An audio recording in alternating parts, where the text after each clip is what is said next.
Good evening. I'd like to call our November 9th board meeting to order. Mrs. Hutchison, will you please call the roll? Ms. Blattner? Here. Here. Mr. Hamlin? Here. Ms. Kolovitz? Here. Mr. Long? Here. Mr. Paulson? Here. Ms. Craig? Here. Mrs. Kolovitz, will you lead us in the pledge?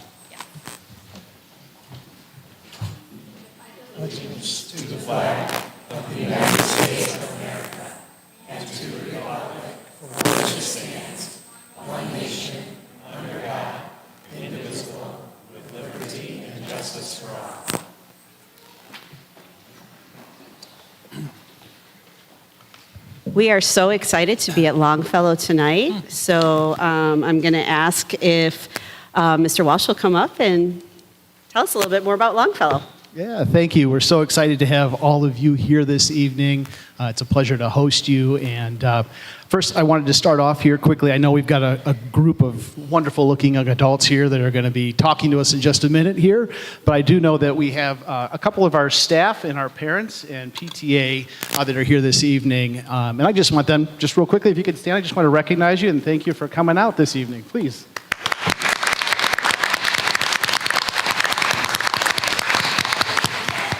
Couple hiding in the corner over here too. So thank you all for coming out. But that really gets to the heart of what I want to talk about this evening, which is community. Whenever anybody asks me, hey, what is your favorite part about Longfellow? It's absolutely without hesitation that I talk about our community. Our community here at Longfellow is just amazing. It takes our students, staff, parents, even our neighbors, all to come together to make this an amazing place for learning and growth for our kids. I'm blessed and very fortunate to be a part of this community. Tonight I want to highlight two ways our community comes together to support our students and our community on the whole. First, I want to begin by recognizing that this Friday is Veterans Day. And I'd like to thank all of the brave men and women who have served our country with selfless sacrifice. At Longfellow, our community comes together and when this Friday, we'll be honoring approximately 35 to 40 veterans with a breakfast and an assembly. This event takes the combined effort of our students, staff, parents, and PTA so that we can share our appreciation with our veterans. The breakfast that'll be here in this room is hosted by our PTA and takes lots of parents to get it set up, decorated, and have all those baked goods here to fill up their tummies. We then have an assembly that includes songs, poems, and letters from the students for our veterans. And we even recognize individually each one of the veterans that comes out that day and give them our national flower, a red rose. In addition to that, we've also added a field of honor last year. And unfortunately, it's dark out and we had to take the flags in. But if you want to come by during the day, the entire perimeter of the school property is covered with American flags. And it takes our parents coming out at 7 a.m., driving rebar into the ground so that we can put those flags out there to celebrate our veterans. And then our students go out at the end of the day and bring those flags in. It truly is a wonderful community experience that comes together to celebrate and to honor our veterans. A second way that our community comes together is through the clubs and activities that we offer to our students. These clubs and activities are run by many of our parents as well as our staff. As highlighted in Vision 2026, we want to meet the social and emotional needs of our students by ensuring connectedness for our students through those clubs and activities. We offer band, orchestra, chorus, battle the books, photography club, and you get a chance on your way out, you can see some of our great photographers are posted on the wall over there. We have an art club, floor hockey intramurals, running club, and a chess club. They're all great ways for our kids to connect with one another and find interests. Another one of our clubs not only gives students the opportunity to be connected with one another, but to also practice how they can create connectedness for others. And that's our Kindness Club. That's why we have these wonderful people here this evening. The Kindness Club is sponsored by Ann Brown and Kristen Youngblood. If you could just stand for us real quick.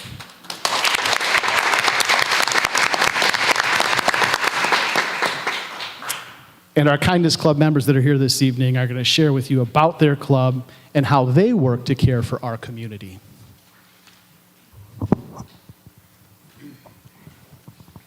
Good evening. We are representatives of the Longfellow Kindness Club. We make up a group of over 90 3rd through 5th graders that work to spread kindness throughout our school and the surrounding community. At Longfellow, we are taking kindness a step further. We have all been instructed on what it means to be kind, but we want to make sure everyone has been impacted by kindness. Students in the Kindness Club have raised money to make this mission a reality. In our most recent fundraiser, we set up a penny wars competition between the grade levels and raised nearly to $2,000. We are excited to see how many people Longfellow students can impact with these generous contributions. Last year, the Kindness Club was able to purchase new indoor recess activities for students such as new board games, puzzles, brain teasers, interactive games, and arts and crafts materials. We also made cozy winter care packages for a local senior living center and brought a hot drink cart around to the Longfellow staff to warm up their day. Earlier this year, the Kindness Club created a kindness wall where all students shared their ideas on how to be kind. We also wrote kind sayings on Post-it notes for each student to take with them as they left school, so they could take a little kindness with them. We enjoy planning Spirit Days as well, to encourage and ensure that everyone feels a part of the Longfellow community. With World Kindness Day approaching this Sunday, we have fastened kind sayings on pencils, like the ones you are receiving, to hand out to all the students in the school. Hopefully, the students will be impacted by this kindness and be motivated to pass kindness on to someone else. I know it's a week early, but we'd also like to say Happy Board Member Appreciation Day to you all. Thank you for the kind ways you support the students in District 200.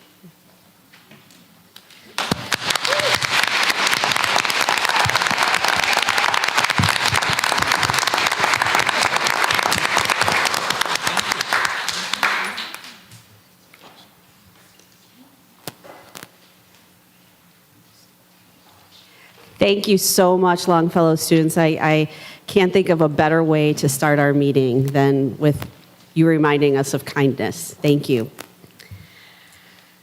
Board members, are there any modifications to the agenda tonight?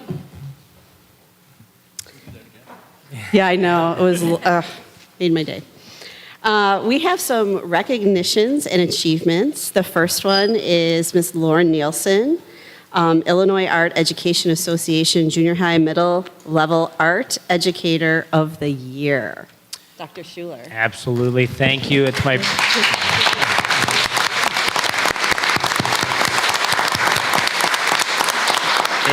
my pleasure to bring Lauren up for just a moment if we can, and I just want to share with the board. So Lauren was recognized as being named the 2022 Middle School Art Educator of the Year by the Illinois Art Education Association. That's her professional organization. Certainly their mission is to provide leadership for the advancement of excellent art in our schools. And I can say without a doubt, so I had the great pleasure a little earlier this year on a visit to Franklin. Mr. Bendis and I got to spend quite a bit of time in Ms. Nielsen's classroom to really see her incredible work, and it's not going to come as a surprise that there's a high quality of work that happens, certainly in her art room, but there's also a great deal of love for her students, and I think that combination really makes for an incredible teacher. So it's my pleasure to recognize Lauren. I think, Lauren, you had maybe a couple of things you wanted to share with the board, so I'd invite you to do so. Yes, I am just wanting to say how honored and proud I am to represent District 200 in this award. And for those of you that don't know this, I am from Wheaton. I grew up in Wheaton my whole life, and I went to Lincoln, Edison, and Wheaton Warrenville South. This is my 12th year teaching in the district, and it really is because of District 200's art program and excellent classes offered at the high school that I was able to take so many art classes at Wheaton Warrenville South and later receive a scholarship for my art to the University of Illinois. That's where I got my teaching degree, and I wanted nowhere else to teach other than coming back to Wheaton. I did spend a lot of time at Edison. I was there for 11 years. I was at Franklin a little bit as well, my first year in the district, and now it's nice to be back at Franklin. I am just so honored again and thankful for the administration, your support, my administration and colleagues and coworkers throughout the years, and my students, most importantly, and their families and their support. So I'm really thankful and honored to be able to represent 200 during this award. Thanks.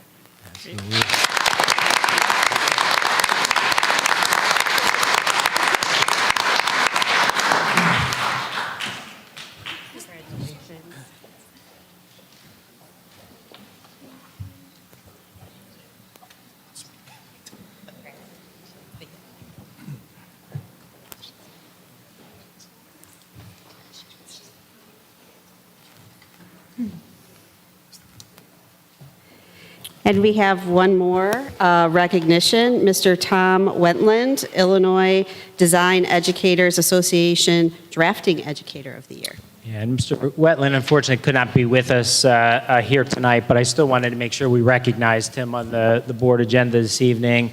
Tom was also recognized by his professional association as the Drafting Educator of the Year. Again, incredible accomplishment, and certainly through Mr. McDermott, I'm gonna pass along to Tom our appreciation and certainly the recognition from the board. And I should have said this at the front end, right? We have almost a little over 1,100 certified teachers in the district. We've got incredible teachers, and so we're recognizing two of your shining stars tonight. But we know already through the student recognition and the welcome from the host school and the support that you saw, we've got phenomenal teachers in District 200. It candidly is what makes us special as a school district. So this recognition of Lauren and Tom certainly represent the fine work that all of their colleagues do. So if you wouldn't mind giving Tom a recognition as well.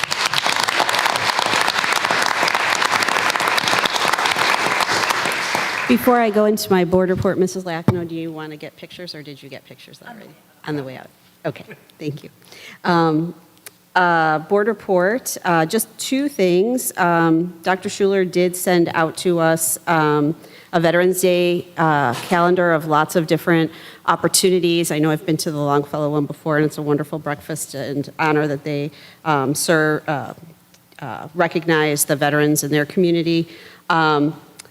You can go to any, you don't have to go to your adopted school. So anything that fits into your schedule. Some have a specific time during the day. I think Wheaton North has all day long in all of the social studies classes. So if you have an opportunity, it's great to, I'm so glad that we are in school on that day, because I think all of our students, staff, everybody gets a lot out of that. Second thing is conferences next week.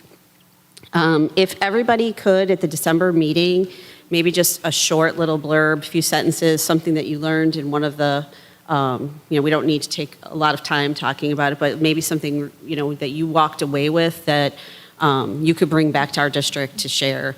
I know we've gone many a times in the past and brought back some things. I think some of the Facebook Lives and things that Erica did came out of a workshop setting. There's lots of good opportunities for professional development. That's all that I have. On to public comment. We have one public comment. In accordance with Board Policy 2.230, members of the public wishing to offer public comment have the opportunity to do so. The public comment sign-up sheet was made available until 7. Board meetings are available for viewing via the live stream on the district's YouTube channel. As with all comments, please be aware that it's the board's regular practice to not directly discuss, ask questions, or take action on public comments until the time has been taken to gather adequate information. The board is here to listen. Lack of action or direct response following public comment does not imply any lack of interest in what is being shared. Per Board Policy 2.230, the time allotted for each person to speak during public comment may be shortened to 2 minutes to provide the maximum number of people an opportunity to speak. To preserve confidentiality, the board and its president request that items relating to either personnel or students be provided to the board privately or in writing for consideration in a future closed session if necessary. The board must protect the civility and decorum of the meeting. Please be respectful for the duties of the board, our district leadership team, and the democratic process in your public comment. Include your name, and if you are a resident of the district, limit your comments to 3 minutes. Mr. Hanlon will raise his hand at the end of the time. Please be factual and courteous. Do not include statements that are personally disrespectful or condescending to members of the board or staff. And the first person is Mary Louise Hesbaugh. Hesbaugh. Thank you.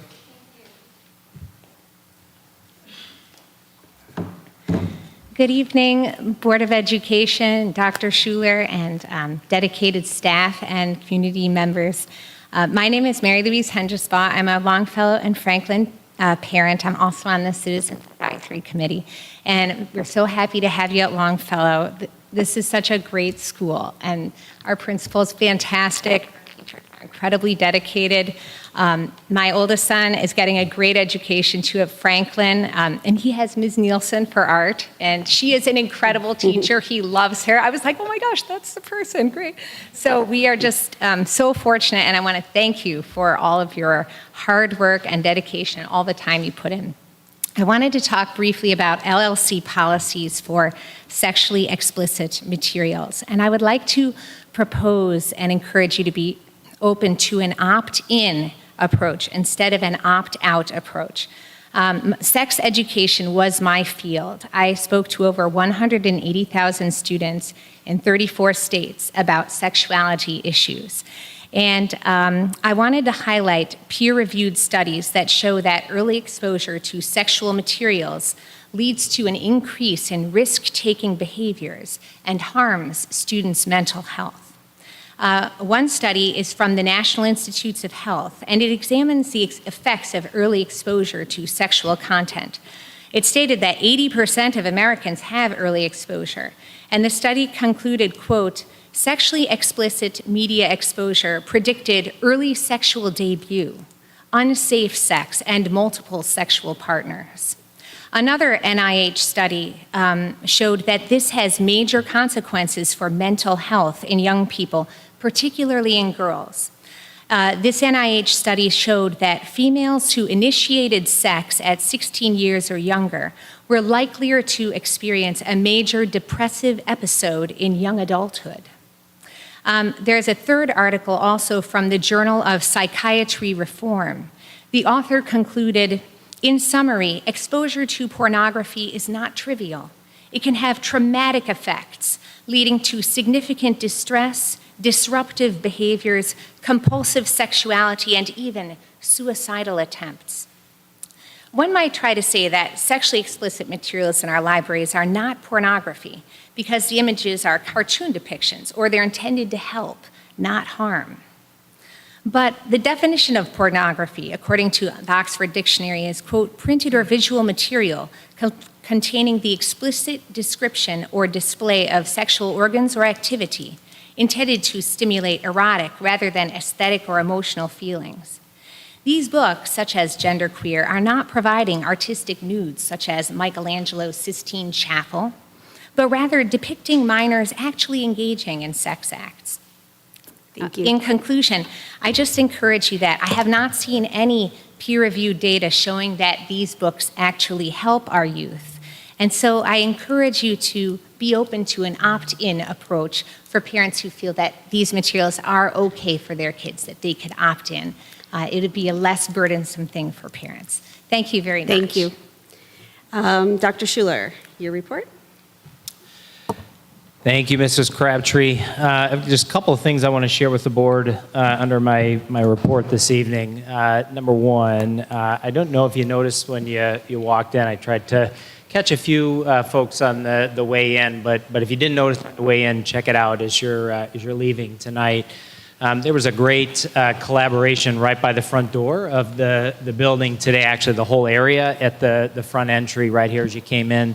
Longfellow. Huge thank you, and that's a collaboration between the Longfellow PTA and Dr. O'Keefe and the department in District 200. So two things came together to kind of provide that opportunity. One, we had some drainage issues that needed to get looked at that were creating some water retention issues right by the front door, creating some problems in the winter. And so Dr. O'Keefe and team agreed to take a look at that, and at the same time, the Longfellow PTA provided the funds to redo that entire area. So you see an area out there that's going to actually be a great outdoor classroom space, as well as just that whole front area significantly kind of beautified and enhanced. So again, Dr. O'Keefe, anything you want to kind of add to that? I know that was not an expected project this year, but an opportunity that came up, and thanks for taking advantage of that. Agreed. I'll just pass along thanks to the PTA. They're a terrific group to work with, and through their support and certainly sharing of information, we were alerted of something that I wasn't personally aware of in terms of an issue safety-wise that we were able to correct at the same time while beautifying both the north end and walk-in area, the front door here at Longfellow. Thank you, Dr. O'Keefe. And Dr. O'Keefe actually had an opportunity at the last PTA council meeting to give an update to all of our PTA groups about the work that we're doing in terms of our master facility plan and projects. But one of the things that he did encourage was for our parents to please make sure that they shared that information with us while we try to do our best, certainly with our buildings and grounds team and our principals, to stay on top of needs as they come up. We do know that our parents that spend a lot of time in our buildings also become aware of opportunities like that obviously was safety concern in the winter, and so he had the opportunity to remind our PTAs of that and continue to ask them to give us that source of input as we're developing facility plans. A little bit later on your agenda, you're going to improve quite a bit of work for next summer, and again, as we continue to refine that capital needs plan, that input is really, really helpful. Second thing is been mentioned a couple of times tonight, but Friday is Veterans Day. There's a lot of great activities going in our schools, and so again, I encourage board members, if you have the opportunity, get out to one of our schools. Please do. A lot of great opportunities to recognize and celebrate our community. Three, I just wanted to mention our Longfellow students mentioned it, but next Tuesday, November 15th, is School Board Member Appreciation Day. I certainly appreciate the work that our Board of Education does, the volunteer effort that you put in on behalf of our community. It is often a job that doesn't go with a tremendous amount of thank yous, but thank you for the time that you give toward bettering education in our community. Fourth thing I just wanted to mention in the last week, I had mentioned a little bit earlier the opportunity to visit Mrs. Nielsen's classroom when I was at Franklin. So I have a great opportunity to visit two schools a week, spend a lot of time there. Last week, I spent a half a day at our transition center, and I just want to take a moment to recognize our transition staff. So I'm not certain everybody in the community knows and understands that we have a facility that educates students age 18 to 22. They're students that are receiving transitional support as they're planning for career and some important life sustaining skills that they learn through the transition center. But I spent a half a day with the transition staff, and they are absolutely an amazingly well-oiled team in terms of all of the work that they did. I had a chance to sit in on a couple of morning classroom meetings. I had a chance to join a recreation time and play bingo, and met a couple new friends. I got a bingo. I'd be happy to know. Got a new pair of socks out of that bingo as well. But tremendous time. Then I actually joined the students actually on one of their community trips. We went to Jewel and did some shopping for the lunch that they were going to be preparing that day. So helped them on the community trip. And again, I just want to recognize everybody that makes that facility what it is. It's in a great location, so thank you to the board for preparing that as well. I think we often, when we talk about our schools, sometimes we forget about the youngest of learners and our 18 to 22-year-olds in the district, so I didn't want to miss this opportunity. And then finally, I'm hoping that I'm not creating any sort of jinx by doing this, because it's going to be 70 degrees tomorrow, but I know when I look at the calendar that winter is here and going to be here relatively soon. And so I just want to give a little preemptive reminder to our community, and we'll continue to share this information, that we will again use our remote learning plan in lieu of snow days this year. We have a plan that's articulated on our website. We'll make sure that it gets shared so everybody is aware of what that schedule looks like.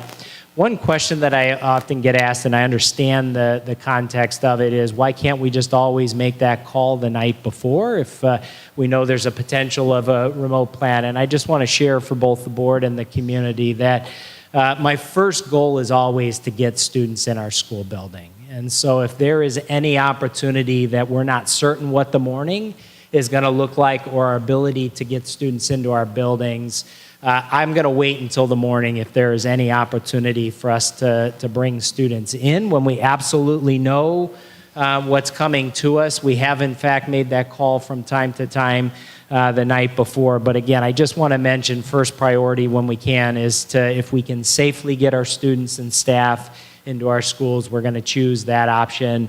If that is not an option available to us, then we'll go to a remote learning day and certainly make that call as early as possible. But again, just a little reminder in advance of potentially that first snow event. I encourage families to make sure they're aware of that plan, and that certainly, as I'm through our classrooms, kids are pretty darn adept at technology and how to get into Google Classroom and all the tools that they're going to need. But it's just a good reminder, and hopefully by doing that, the snow will stay far, far, far, far, far away from us for a long time. That's all I've got. Thank you, Dr. Schuler. Next up is our consent agenda. Acceptance of gifts from Whittier Elementary School PTA. Acceptance of gift to Whittier Elementary School 5th grade. Acceptance of gift to Wheaton Warrenville South High School boys basketball program. Approval of bills payable and payroll. Approval of minutes, October 12th, 2022, open and closed. October 14th, 2022, special meeting, open. October 26th, 2022, committee of the whole, open. Approve release of portion of March 9th, 2022, April 13th, 2022, and June 15th, 2022, closed meetings, minutes, pertaining to request for reconsideration of media complaint. Approve release of portion of March 9th, 2022, April 13th, 2022, and June 15th, 2022, close verbatim recordings pertaining to request for reconsideration of media complaint, and approval to destroy recordings of closed sessions prior to June 2021 as allowable by law. Approval of personnel report to include employment, resignation, retirement, and leave of absence of administrative, certified, classified, and non-union staff. Are there any items board members want removed from the consent agenda? Dr. Schuler, any other further information? No, just thank you for the 3 generous gifts that you're going to be approving. Board members, are there any questions or comments? Hearing none, I ask for a motion and a second to approve the consent agenda as presented. Moved by Mr. Hanlon. Second. Second by Mr. Long. Mrs. Hutchinson, will you please call the roll? Mr. Hanlon? Yes. Mr. Long? Yes. Ms. Blattner? Yes. Ms. Booten? Yes. Ms. Kulowitz? Yes. Mr. Paulson? Yes. Ms. Crabtree? Yes. Next up is action items. Our first action item, Vision 2026, approval of college and career readiness platform. I see Mrs. Murphy. Yep, I'm going to hand it right over to Mrs. Murphy, who's going to give actually a little bit of an extended background to this one. While the action item is the approval of a new platform that we're recommending to the board, we want to give you some context to kind of where this fits in our strategic work. So, Mrs. Murphy? Yes, thank you, Dr. Schuler. Thank you to the board for the opportunity to provide an update about one of our strategic areas, and that is college and career readiness. I have tonight as well, there will be 2 individuals that will be joining me in this presentation. Mr. Jason Spencer, Executive Director of Technology and Innovation, and Mr. Ian Smith, Director for High School Instruction. Tonight's presentation has 3 guiding questions. I'm going to start with the actual language that comes straight from your strategic plan, which is what should we consider in preparing all students for a full range of post-secondary opportunities. That's the language exactly from the strategic plan. So when we think about preparing students for a full range of post-secondary opportunities, this first piece of information is one that to consider. And so what you'll see here is 2 columns or 2 bars. And so the first column on the left is the percentage of the top earners, the top 60% of earners, and then on the right side is either non-earners or the bottom 40% of earners, and then there's color coding representing the amount of education. So when you look at the top 60% of earners, nearly 50% of them have either a bachelor's degree or a graduate's degree. And then when you look at the bottom 40% of earners or non-earners, nearly 50% have high school education or less. So we certainly know that continued post-secondary opportunities are important. What's also important for us to consider is the cost of that post-secondary education. So the College Board annually puts out information that considers the pricing each year. So this is average pricing across the United States, not necessarily specific to Illinois. But here you'll see the average cost for a public college in state with tuition, room and board, public college out of state, and also private college. They also recognize that over the past decade, the average tuition, fees, room and board has increased significantly. Here is a screenshot that comes directly from the Illinois School Report Card. And here we're reporting out the percentage of District 200 students that go on to post-secondary opportunities to college within 12 months and 16 months. The dark green represents District 200, or sorry, the regular green color, and then the dark green represents the state. But when you break this out, you will see the percentage of students that go on to a 4-year institution and the percentage of students that go on to a community college. They do also have this red coloring on the report card for trade or vocational skills, but at this point in time, the state is actually not collecting that information and is able to report that out. So that isn't present on any of the report cards for any school districts at this time. So keeping in mind some important information there, we know that continuing your education is certainly important. We know the rising cost associated with continuing your education. We see the percentage of our students that are going on to post-secondary education, either at a community college or at another institution. Now I want to speak to what is in our work plan this year. So the Vision 2026 strategic plan has this strategy: expand programming to prepare students for a full range of post-secondary opportunities. There are 4 tactics that's in underneath that. I'm going to be speaking to 2 of them tonight, which is expanding dual credit opportunities in transitional math and the tactic about career pathways. So starting out with the first tactic, expanding dual credit opportunities and transitional math and English, we have 2 specific goals on the work plan this year. First is expanding our dual credit courses to support career pathways and other early college coursework opportunities. And second is to expand the number of students taking a 4th year of math with a focus on transitional math. This slide should look familiar to the board. We looked at this at the Committee of the Whole meeting just recently when we were talking about the dashboard metrics. And so we have a metric that reports out the percentage of students taking advanced coursework that earn a C or better, our graduates, that is. And so that reports out AP, dual credit, industry recognized credentials. This was the information we looked at last month, where we had 73% of our students are seizing one of those opportunities. That's for our graduating class last year. We did set a goal of increasing that by 8%. And the reason why we did set that goal is because we have in our strategic plan, we are targeting the increase of dual credit coursework. I have talked to the board for a number of years about that metric. Really will increase when we do expand the dual credit opportunities. And so when we speak to expanding dual credit opportunities, that really falls into two spots. First, we're looking at transferable gen ed courses. So the Illinois Articulation Initiative has identified a set of 12 to 13 courses that come together as a package, and if you attend an Illinois university, those are transferable. Then we're looking at dual credit courses that align to the career pathways. So these are courses that could be offered through COD or even TCD as well.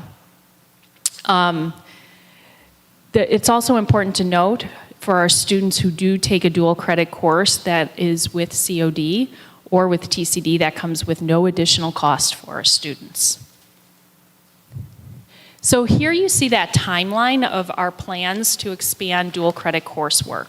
So that first row is those transferable gen ed courses. So the first course we're looking to add would be the communications course. You'll see then history and foreign language, biology and mathematics. You'll see in the career pathway row, we added Intro to Teaching 1 and 2 this year. We're looking to add some IT courses that Mr. Spencer will speak to, additional education course. And then we have to be determined because we're going to continue to work with our high school teams to identify additional career pathways that we want to develop out and add dual credit coursework.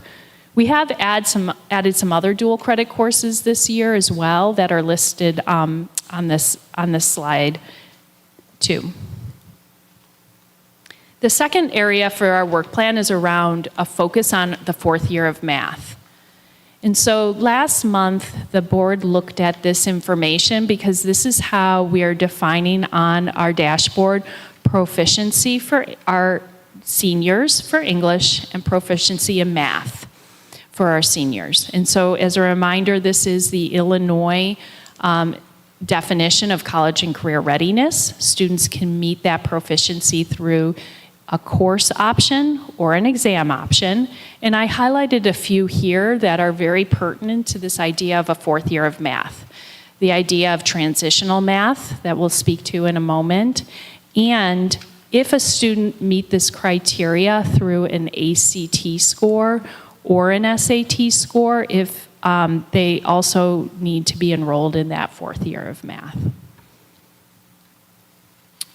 So this focus on a fourth year of math is something that we started speaking as a high school team about quite a bit as we were doing the development of Vision 2026. So last year, while we were identifying our strategies, we were identifying our tactics, we were looking at our dashboard metrics, our high school teams already recognized that this is an area that we wanted to focus on, making sure we are capitalizing on students' opportunities to continue to take math. And so last year, we didn't want to pass up that opportunity, and so we started, during that course registration process, we started identifying students and recruiting them to take that fourth year of math. And that's something that we are building into our regular process. When students are identified for things like APIE. That's a process that we have in place right now. We're folding this idea of recruiting students for a fourth year of math into that process. So their options are AP Calculus, Pre-Calc A or I, AP Statistics, Statistics I, or Transitional Math. So what is transitional instruction?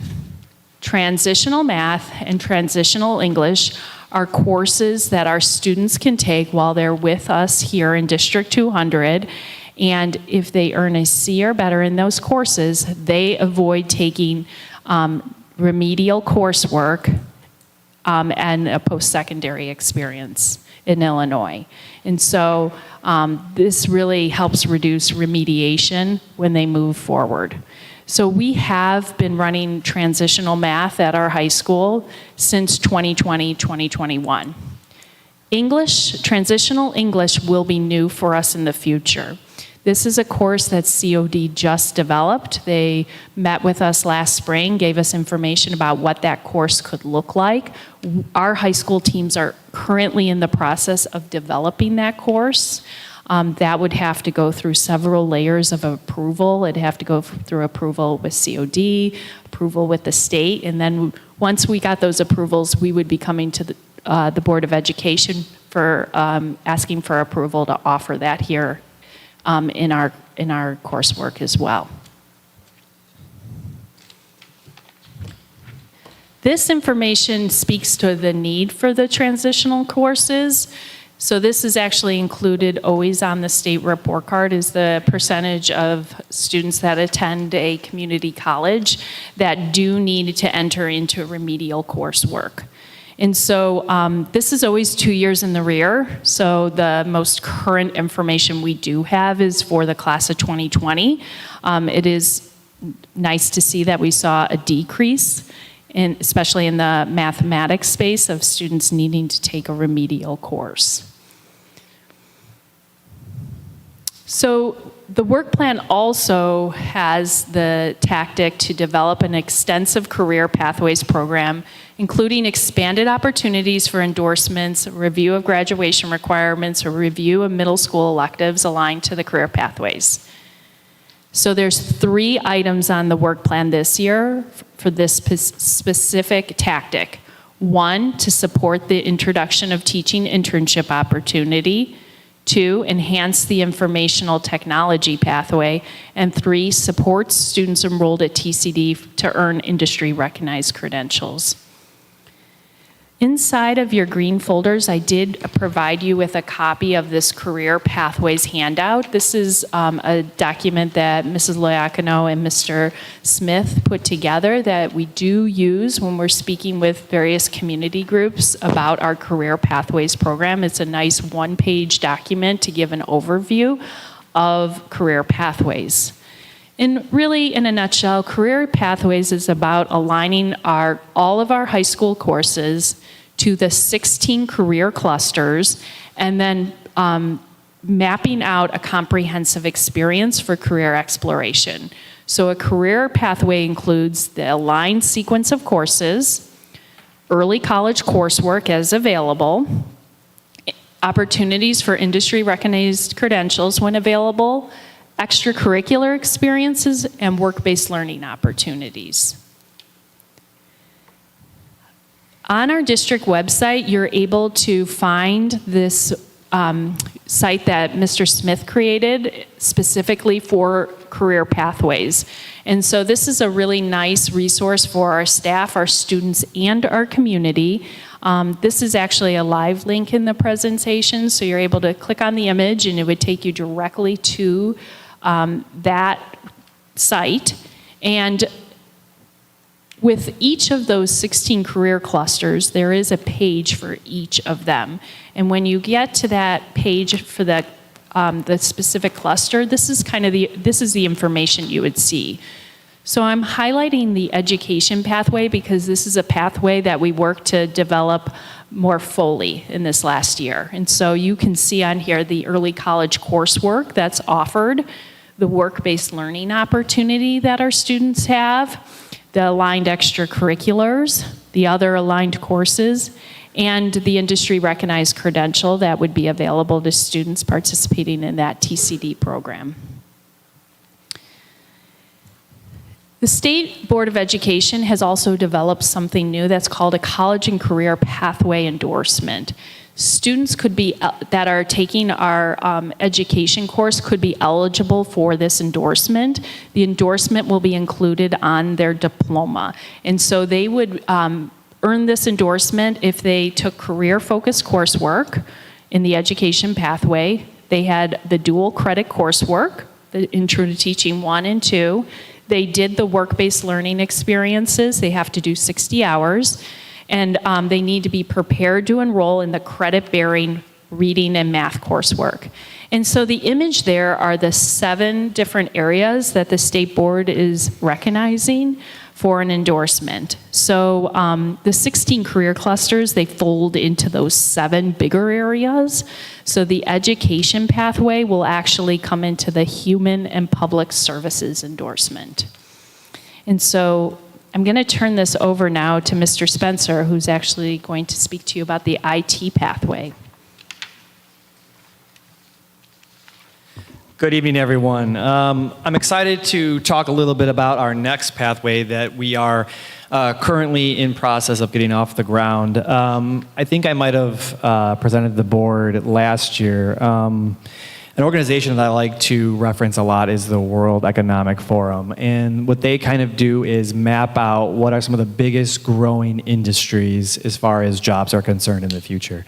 The IT pathway is one of those such pathways. The job opportunities in that pathway are numerous, so it makes a lot of sense, I think, to offer courses that expose our students to some of those careers so that if they're interested, they can pursue them in a post-secondary market.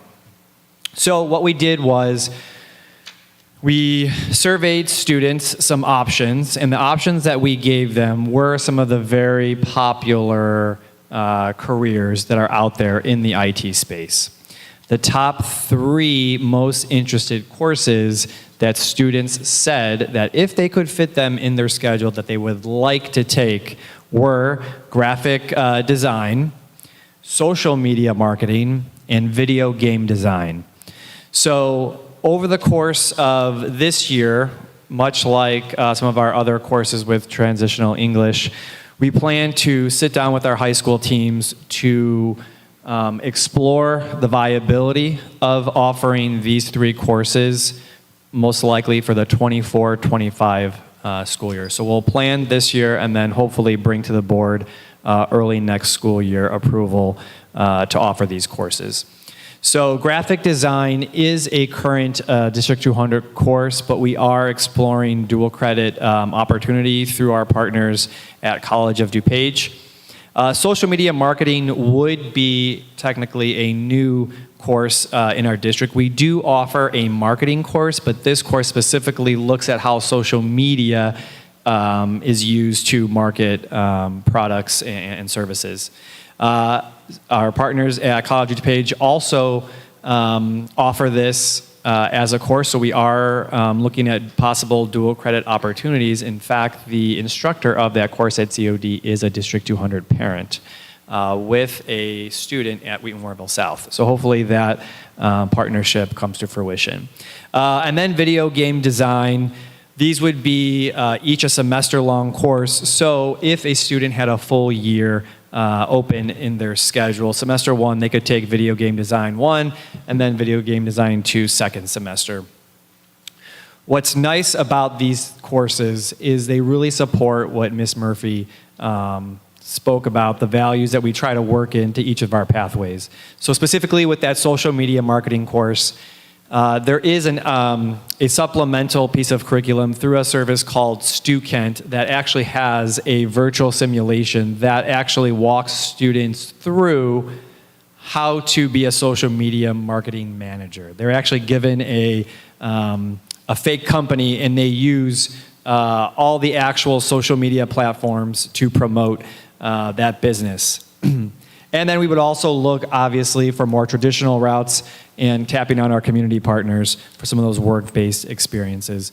But you can see here, too, how well aligned these courses already align with some of our extracurricular opportunities. We have esports, primarily at Wheaton North. We have computer clubs at both campuses. And then I also want to point out our Cyber Patriots program at Wheaton Warrenville South, which is what they call white hat hacking or ethical hacking, where students are actually using some of their skills to get into systems that are kind of sensitive, but actually looking for bugs and vulnerabilities, which then they report so that they can be patched.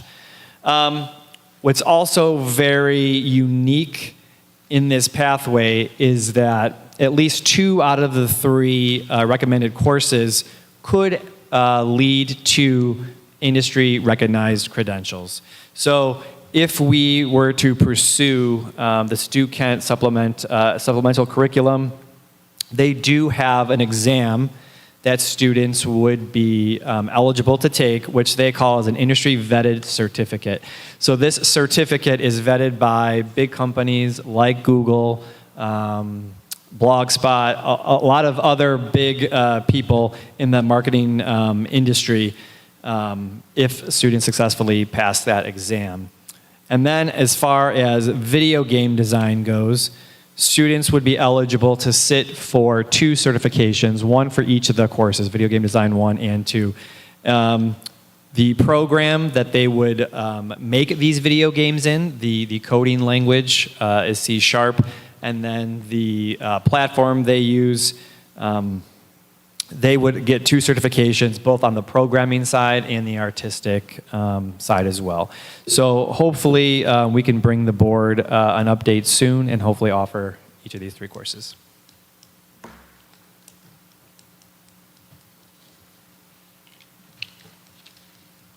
Good evening. I wanted to talk a little bit more about industry-recognized credentials. You've heard Ms. Murphy and Mr. Spencer talk about those already, but particularly as they relate to TCD, which is where most of our students go to earn their credentials. So just as a reminder, these are certificates that students earn that show that they've demonstrated mastery in a certain occupational area. Very often, these certificates are highly sought after by employers. And in some cases, they hold an equivalent value to a diploma, to a college diploma, or in some cases even are more sought after than a college diploma. Particularly if you think about like the IT world with what Mr. Spencer was just referring to. Very often, employers will really want to see these credentials, that students have earned those even more than a diploma, because again, that shows that you have demonstrated that mastery in that occupational area and that you can actually do the job. At TCD, 14 of their programs do offer credentials, and these span just a whole variety of occupational areas. Many of them, more of the industrial type programs, require the OSHA 10, which is workplace safety, and that's kind of a basic credential that anybody who's going into that line of work is going to have to achieve. Even some of our students this summer that were in the manufacturing apprenticeship program, they had to earn that certificate before they could begin that program.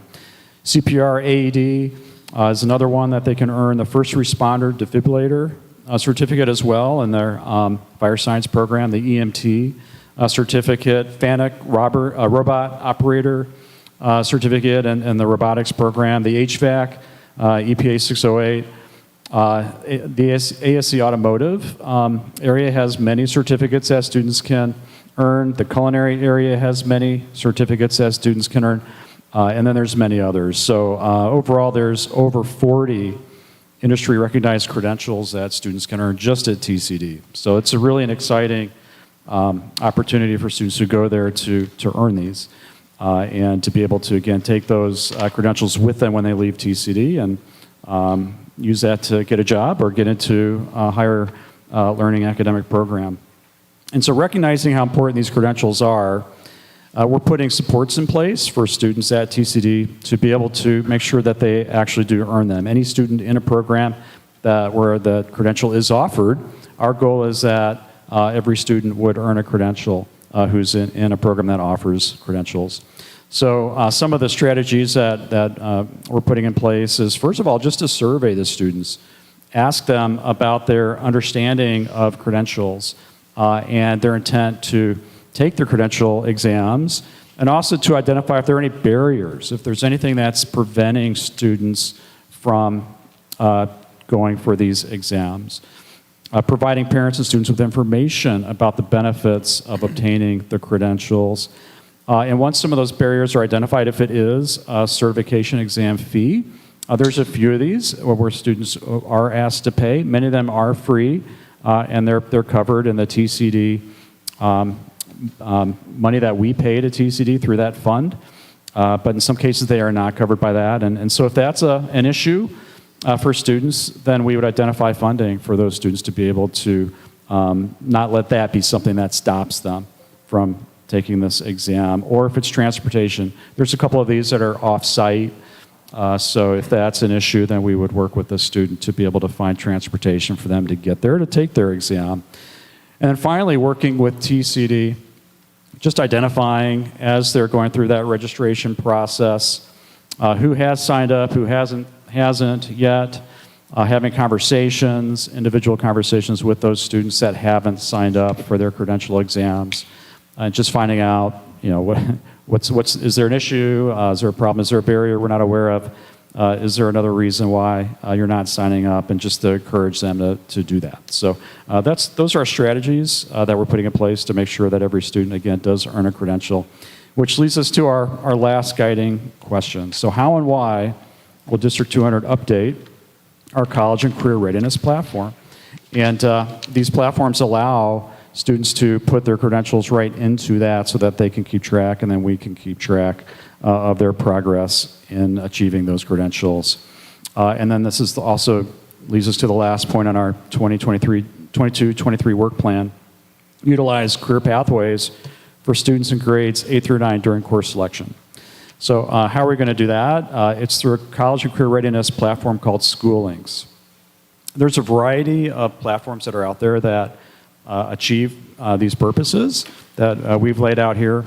And we've looked at many of them over the course of about the last 9 months, vetted many of these programs. We've had meetings with the reps, and we've had counselors look at a variety of these programs as well. And at the end of that process, we landed on a program called Schoolings. And this is a platform that, just as we're looking into this and looking at how this can assist with our college and career readiness indicators and keeping track of those things and our career pathways work. Other school districts are also looking at similar platforms for similar reasons. And this is one that has been landing in some other area districts as well in DuPage County. But it's a robust college and career readiness platform that provides support to staff and students through a number of ways. One is through a career interest survey that students can take that are aligned to the 16 career clusters. And so students take really a number of surveys that are offered, and then each one kind of narrows in a little bit further and closer to really what that student's ideal career should be, based on their overall skill set and what they're interested in and their personality type and all those things. It takes that information and it gives students suggested career clusters, and within those clusters, suggested careers. And then once they identify some of those, there's a host of activities that they can do right on the Schoolink site where they can do career exploration and find out more about those careers and things like salary and job outlook and area of the country where those opportunities are, what a day in the work is like.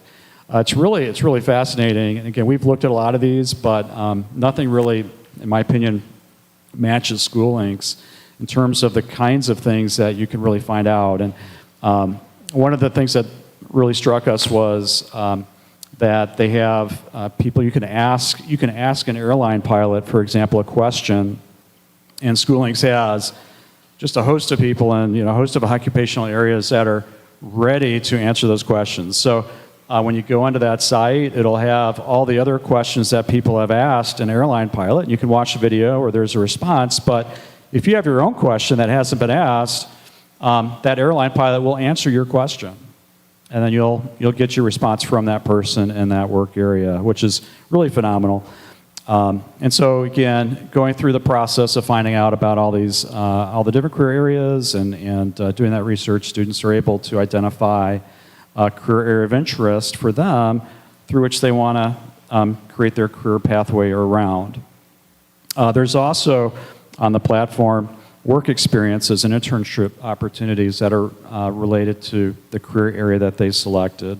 And again, because this is also being adopted by a number of other districts in the area, whatever we put in there and whatever people in our community can put in there, which they can add to this platform, and then other school districts as well, our students will have access to what's happening in 203 and 204 on District 99 and other districts, and they'll be able to see whatever we add to that. So it really kind of creates a district or county-wide resource of area work experiences and internship opportunities that our students can take advantage of.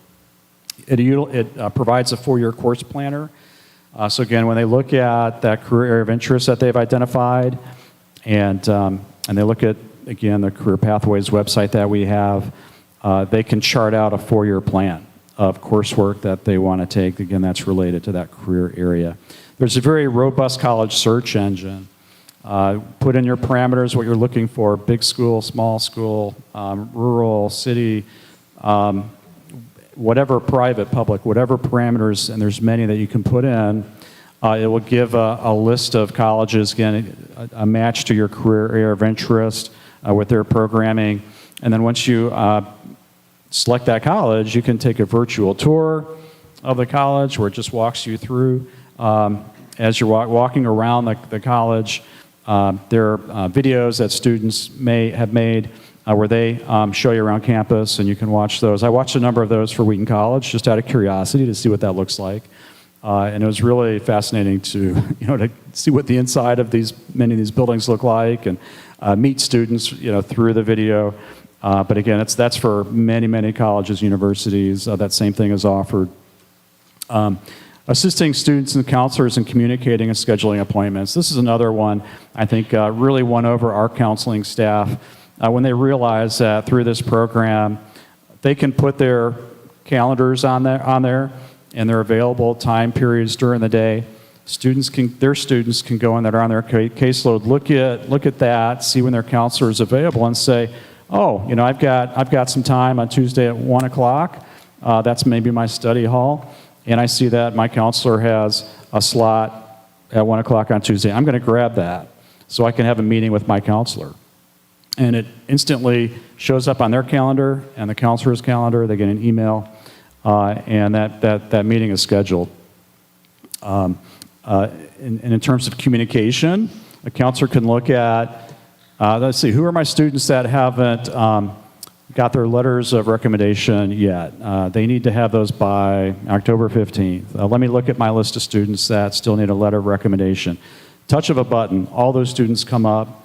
Write a quick email, hit send, and it goes to those students. And that can be used for any purpose that the counselors would choose to use that for. But again, very robust communication tools as well. Robust scholarship search tools. And then another one, which I think will probably make parents happy, is a very robust parent portal. So parents are able to access the program. They can go in, they can see everything that their student can see. They can see whether or not their student forgot to, maybe the counselor hasn't sent that email yet about, it's November 1st and, your Common App needs to be done, or your FAFSA needs to be done.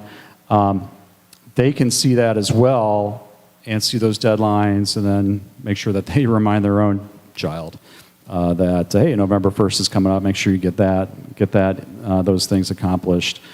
But they can also do their own college searches, they can do their own career searches as well, and then they have a folder where they can put their favorites that their student can see, and they can see what their students have selected as the student's favorites. So from that standpoint, it offers quite a bit for parents as well, so they can support their children.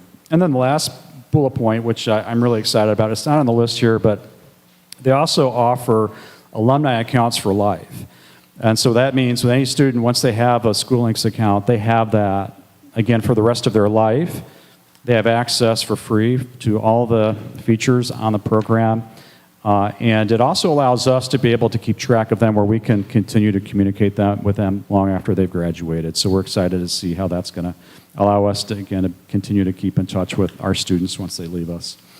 And then the last thing really that I think makes this a terrific program is that it's really a middle school, high school program, and they even go beyond that to the elementary years. But for our purposes right now, looking at that connector between 8th grade to 9th grade, which is really going to help facilitate that. So students can really begin this work in 8th grade and then put it into SchoolLinks and then take that with them when they go to high school.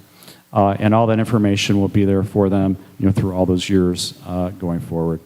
So with that, tonight's recommendation is that school links be approved for our college and career readiness platform. Board members, any questions for Mrs. Murphy, Mr. Smith, or Mr. Spencer?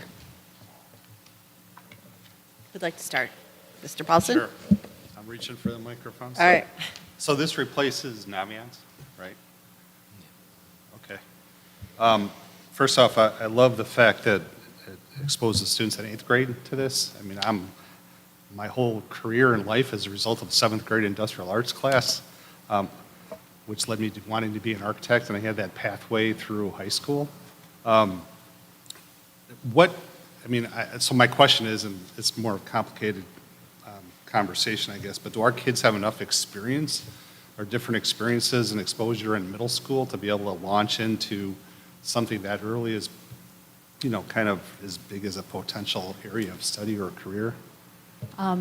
That is also included on your strategic plan as part of one of our goals, is to review our middle school electives and have better alignment to the 16 career clusters. We've also talked about, as a part of those electives, we also need to do career exploration within those classes. And so right now, we want to make sure we capitalize on students getting on one of those career pathways. We don't want to miss the opportunity while we're enhancing electives, but that's in the long-term goals.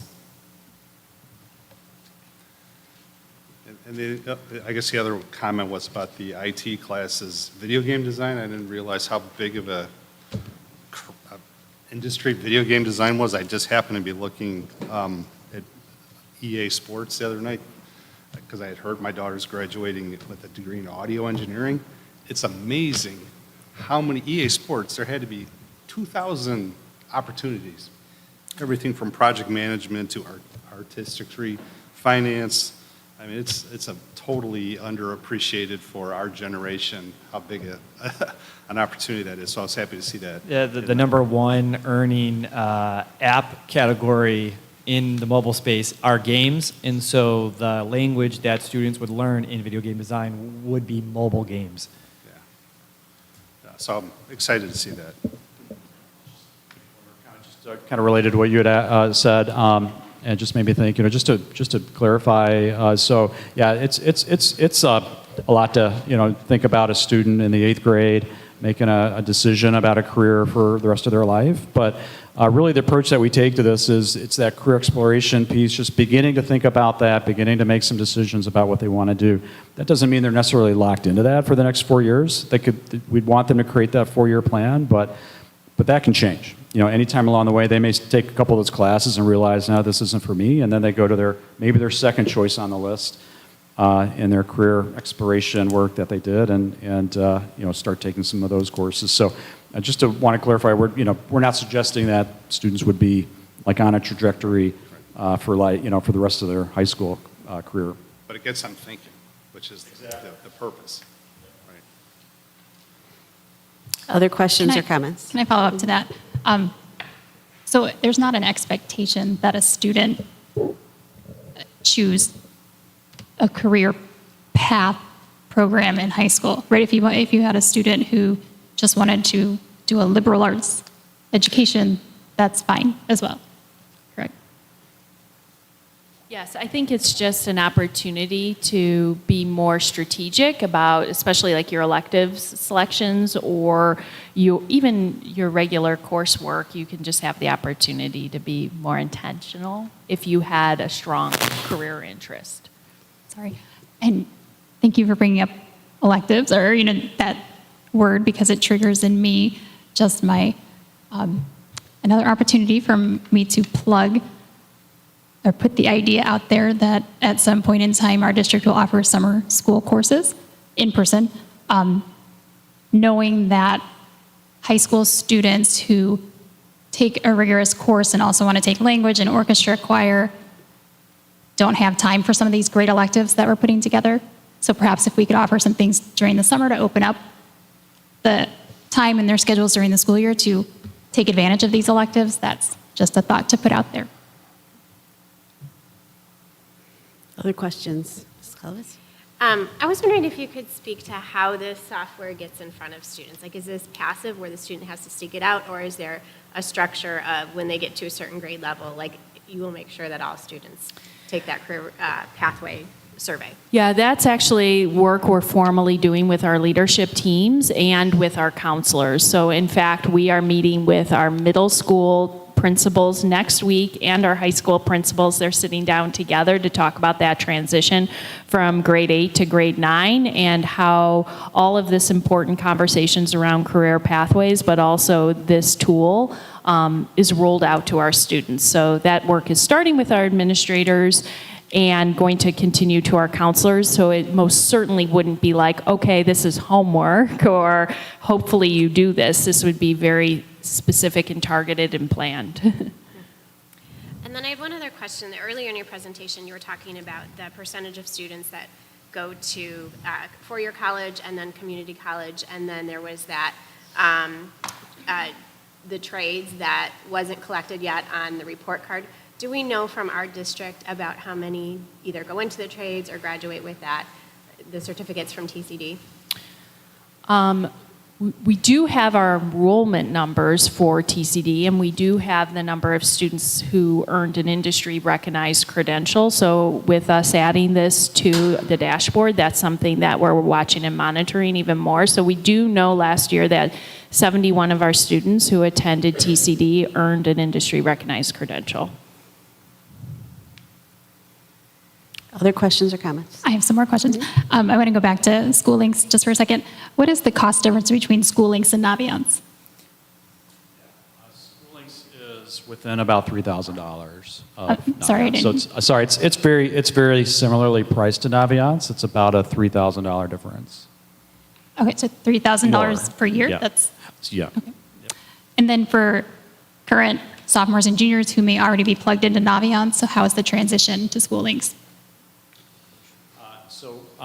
So Naviance has allowed us to be able to, if it's approved, that they're going to let us begin to put our juniors on it this school year. So they'll be able to make that transition this year. But all of the information that's currently in Naviance will roll over into School Links. So they won't lose anything that they've put into Naviance. Thank you. I also want to emphasize the funding for this would be coming from one of our career grants. Other questions? Go ahead. Okay. I noticed that Naviance was started roughly in '97. School Links just raised their Series A funding last year, about $7 million. So to me, that tells me it's relatively new. Can you give me a feel for the number of districts on the platform? Yeah, I don't know the exact number, but I know that it's growing very rapidly. It's a program that many districts have adopted in the last several years.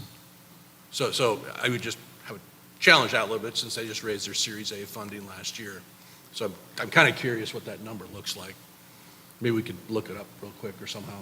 I don't know if I can get it for you during the meeting. You want it right okay. now while we're at the table? I will tell you, so they raised significant money in the past year to enhance their product, but the product itself has been, it's not just developed in the past year. They've seen significant expansion even within the DuPage area and some of our immediate geography. Yeah, I noticed 203's on there. Did we reach out to 203? Yes. What did they have to say about 203. They like it very much. Yeah, 203 and 204. Okay. And then I'd encourage us, if we can, in the contract, to put a provision in that if they do have a challenge or they run into funding issues long-term, that we can get our data back, just like we're taking the Naviance data into it, the reverse if there's an issue with the contract. So if we could get that language in there, that'd be pretty beneficial. Makes sense. Thank you for this. I think this is a great opportunity in many areas.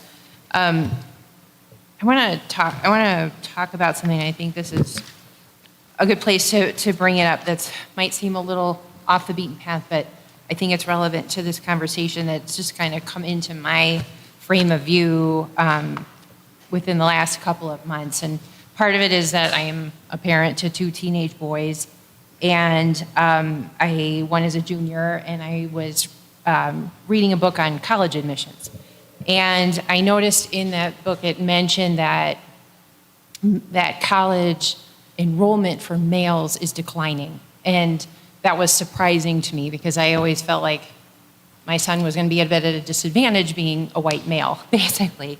And so that was surprising to me. And then through some more research I have been doing and a podcast I listened to and a book I'm starting to read is that males in general, young boys and males in general, are struggling in school, and that there's a ton of data, and this is worldwide. Finland, Scotland, Iceland, UK, they're seeing all this same trend of boys, especially in English language arts.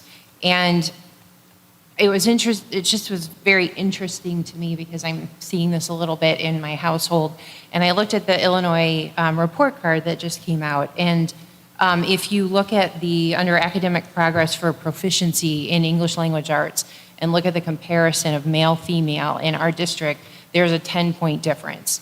Can you say that again? Sure. On the Illinois report card, if you go to academic progress, then there's a space for proficiency, and they do math and English language arts. And then you can search under demographics to see what the difference is between male and female. And in our district, there is a 10-point difference between males and females, where females are 10 points ahead than males. That gap closes a little bit with the SAT, but I just thought that was so interesting to me that these gaps exist. And again, I want to be very clear on a couple of points.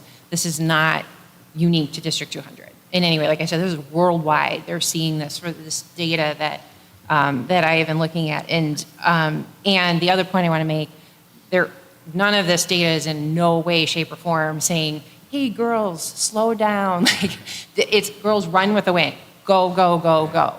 But if we're going to talk about gender equity, which we have for many decades for women, we've got to approach it from all sides. And now there's data from all over the world showing our boys and our young men are behind. And they're still trying to figure, I'm still in the initial stages of this, but they're still trying to figure out why. And so my point in all of this is that as we look at things like the English language arts, transitional work that, and as we develop these courses, it's more of a comment just to, I think we need to start looking at this and just keep it in mind as we're developing courses and how this is impacting our boys and what can we do to engage our boys in English language arts. And, I know with my son, he has a very difficult time with novels and literature. And it's nothing, his English teachers have been fantastic. It has nothing to do with that. But if he could write a paper about how an engine works or how, something in the automotive world or something like that, he can write. But if he's got to read a novel, and I'm not saying that's a skill he shouldn't have. That's not all what I'm saying either. But it's just an interesting perspective that I'm seeing, that I think we can teach boys English language arts potentially in another way. We have a lot of school code and a lot of legislation mandates that we have to follow, and so I'm certainly not saying to run around that. But I just wanted to kind of put that information out there, that as we're looking at this, that it's just a really interesting phenomenon that as I'm getting more and more into this data, it's just very interesting. It's something that's been going on for a while, way pre-pandemic and all of that. And so I really like the work on the certifications and TCD. I think that's really important, and I think it's so important to keep talking to our students about those types of things, but also, again, going back to the boys and like as we're doing our teaching, introduction to teaching, that helping our boys realize that things like teaching and nursing and liberal arts and things like that are all very much options for them too, that I think have traditionally skewed more female, that those are excellent for careers for males too. And so I think it's really, expanding that story and expanding our students. And again, I'm in no way saying we're not doing that now, but I just think it's just been a really interesting phenomenon. Like I said, that's just kind of come into my view that I hadn't thought about, because I think the message for so long has been and rightly so, how do we get girls and women moving in this system? And now they are, and they're running with it and doing great. And now we're seeing, like I said, a lot of data where we need to maybe look at our boys. And so I just wanted to bring that up. That was really kind of my main point. And Mr. Smith, I want to thank you for clarifying when they start in 8th grade. That was one of the questions I had written down, kind of what Brad is, how do we expect a 13-year-old to say this is what, I mean, some do, and some certainly do. They know what they want to do, and but I appreciate that there is definitely room to change there and to explore. So thank you very much for all this. I appreciate it. Other questions or comments before I go? I still have a couple. If on slide 13, and these are just little questions. For 2024 to 25, the foreign language dual credit course, do you know what level that would be? Like, is it all 3 or all 4 or 5 levels of the foreign language, or is it specifically the AP level that would give dual credit? Yeah, that would be just the initial Spanish 1 or German 1 class, but then we would certainly like to grow that. But we would begin with just that, that entry, first year college Spanish class or German class that a student would take. Okay, thank you. And going on to slide 14, the exam options, the SAT 540 in ELA or evidence-based reading and writing, 540 in math, are those scores, the 540, is that from Illinois state criteria? Yes. And so the 540 is a meet or exceed score? Yes. Thank you. And to the next slide, slide 15. For the 4-year math, is there a computer science class that counts as a math class? There, okay, I just didn't see it. Yes. On there, so. We can add that. Okay. Last one on slide 17. I just want to understand this a little better. So the class of 2018, CUSD200 enrollment at a community college, so 270 students are enrolled at a community college, or 270 students are, no, I answered my own question, thank you. Any other questions or comments before I? Yep, go ahead. Just 2 more negotiating points. One is, because they're new, let's see if we can get maybe a 5-year price freeze, right? So they won't raise this, because it's SaaS-based, right? So I'd like to lock in the subscription price for 5 years, since there's an opportunity potentially. And then secondly, I think you said they want students can keep this well beyond their 200 career. Maybe another provision that we won't be charged for students who have IDs, so I don't have to go through and clean up IDs and things like that. So some kind of clause that would prevent extra charges in the future. As their margins get pressured, they're going to find ways to drive revenue, and that might be another way to do it. So if we can get that provision in, potentially. Just a thought. Yeah. Just some things that typically happen. Thank you. So I don't have any question, just a comment. I like that there's a good deal of focus not on college. And, it just strikes me that the workforce has changed dramatically almost on a dime. And so there's a lot of opportunities. And so I don't know what it means and what it means for kids in the future, but I mean, it has me thinking, some young people kind of get forced into college, maybe by their parents, but maybe they should be going to TCD and working for a little while and then figuring it out, and they can do pretty well, financially. And I just think there's just such a high demand, the supply and demand issue probably is going to be this way for a long time. So I like that we're not just pushing kids to college. So I have a few questions. On the slide 13 about the dual credit course additions, how many opportunities do we also have that's not on this?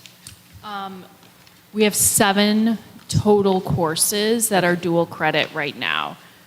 So there's 3 others: photography, sociology, and, oh yeah, statistics.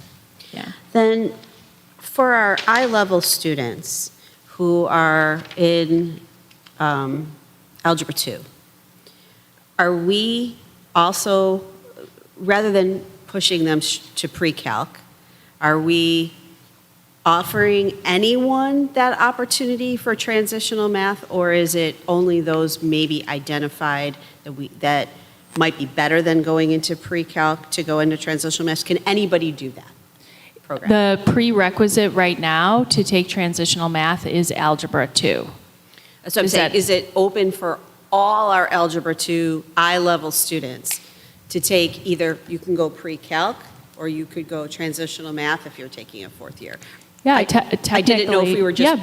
Yeah, technically, that's a course that is on our course catalog, and students could select that course. We have been really selective in terms of specific students that we have been, targeting that would benefit from that course, though. I guess I'm thinking, is transitional math more applicable to daily life? Yes. So I'm just thinking, somebody who's even going into education, let's just say, you're going to be an elementary teacher, that's what you really want to do. Is that a more accurate route to build that foundation of everyday math skills versus a pre-calc? I'm just saying. Yes, we've talked, this has been a point of conversation for our team quite a bit, that definitely could be an option for somebody who, like an education major who took their 3 years, they're not going to be a math teacher necessarily, but they should continue on and take a 4th year of math so that it doesn't get rusty. Transitional could be an option, but we also think statistics could be a good option as well for our students. So we certainly, collectively, those conversations have been had, like how can we encourage students to continue to take math so it doesn't get rusty before they're, move on to a post-secondary education. Which segues nice into my last question. As I look at this and I greatly appreciate it, I'm thinking of our staff time and our counselors and the extra time that might be needed now that we are kind of having these pathways and wanting to have more discussions with students. Are we adequately staffed? And does our counseling staff had enough professional development in these areas as we're doing this? So we are working with our counseling team. So Mr. Smith and Mr. Chedister are collectively working with a team of counselors from the high school and the middle school more regularly now on all of this work. So there is definitely a feedback loop with that group of individuals. So their first task was really around selecting the college and career platform, but we also have upcoming meetings, for example, that are targeted to that 8-9 transition. And so I do see that group of individuals being critical for helping us understand what is the practicality of this on their role, and what else we need to consider, or what other supports do they need. Yeah, I was just curious because it seems like, we would be wanting to have some more one-on-ones opportunities with our students and our counselors, and looking at these different pathways and them being knowledgeable, and it just seems like that expands that job position a little bit more in the time of day, to be able to have these, hey, I want to have an appointment with my student, like, I don't know what their levels look like. And so I just want to be sure that as we're expanding all of this, we're making sure we're adequately staffed and not overburdening the... No, thank you. And I do think that group that we've pulled together that represents every middle school and every high school is going to be critical to help inform us. Are there any other questions before we take a vote? Okay. Hearing none, I ask for a motion and a second to approve the College and Career Readiness Platform School links. So moved. Moved by Mrs. Booten. Second. Second by Mr. Paulson. Ms. Hutchinson, will you please call the roll? Yes. Yes. Yes. Yes. Yes. Yes. Yes. Motion passes. Next up is approval of bids for 2023 facility improvement flooring work at 3 schools, Longfellow, Hawthorne, and Sandburg. Dr. Schuler? Yeah, so actually, what Dr. O'Keefe is going to do is provide you some background information that actually is going to apply to the next 5 items on your agenda. They're listed as 5 separate action items. They would normally be a part of your consent, but we felt like we wanted to set some background. So I'm going to hand it over to Dr. Keefe just to give you some background information on all of it, and then you can take each of the items one at a time. Thank you, Dr. Schuler. Good evening. We brought this information. I'll begin with all of what we are bringing to you tonight is what was approved to go out to bid earlier towards the end of our summer.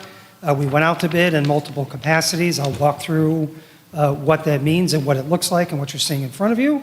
But when all those bids came in and we aggregated the dollars together, Dr. Schuler, myself, Mr. Weisenberger, our Director of Facilities, with a little guidance from Dr. Schuler, thought that it might make sense to look at each of these areas, in essence, in their own silos. So we've got really 3 different silos that we're looking at. So the capital work, your board policy and commitment on the Sherman Durgis side, that's at the top in purple. In the middle is our new LLC work that we are asking you to approve for next summer tonight, and I'll go through that a little bit. And then down at the bottom is your prior commitment to upgrading our playgrounds. So we're not asking you to do anything with the playgrounds tonight.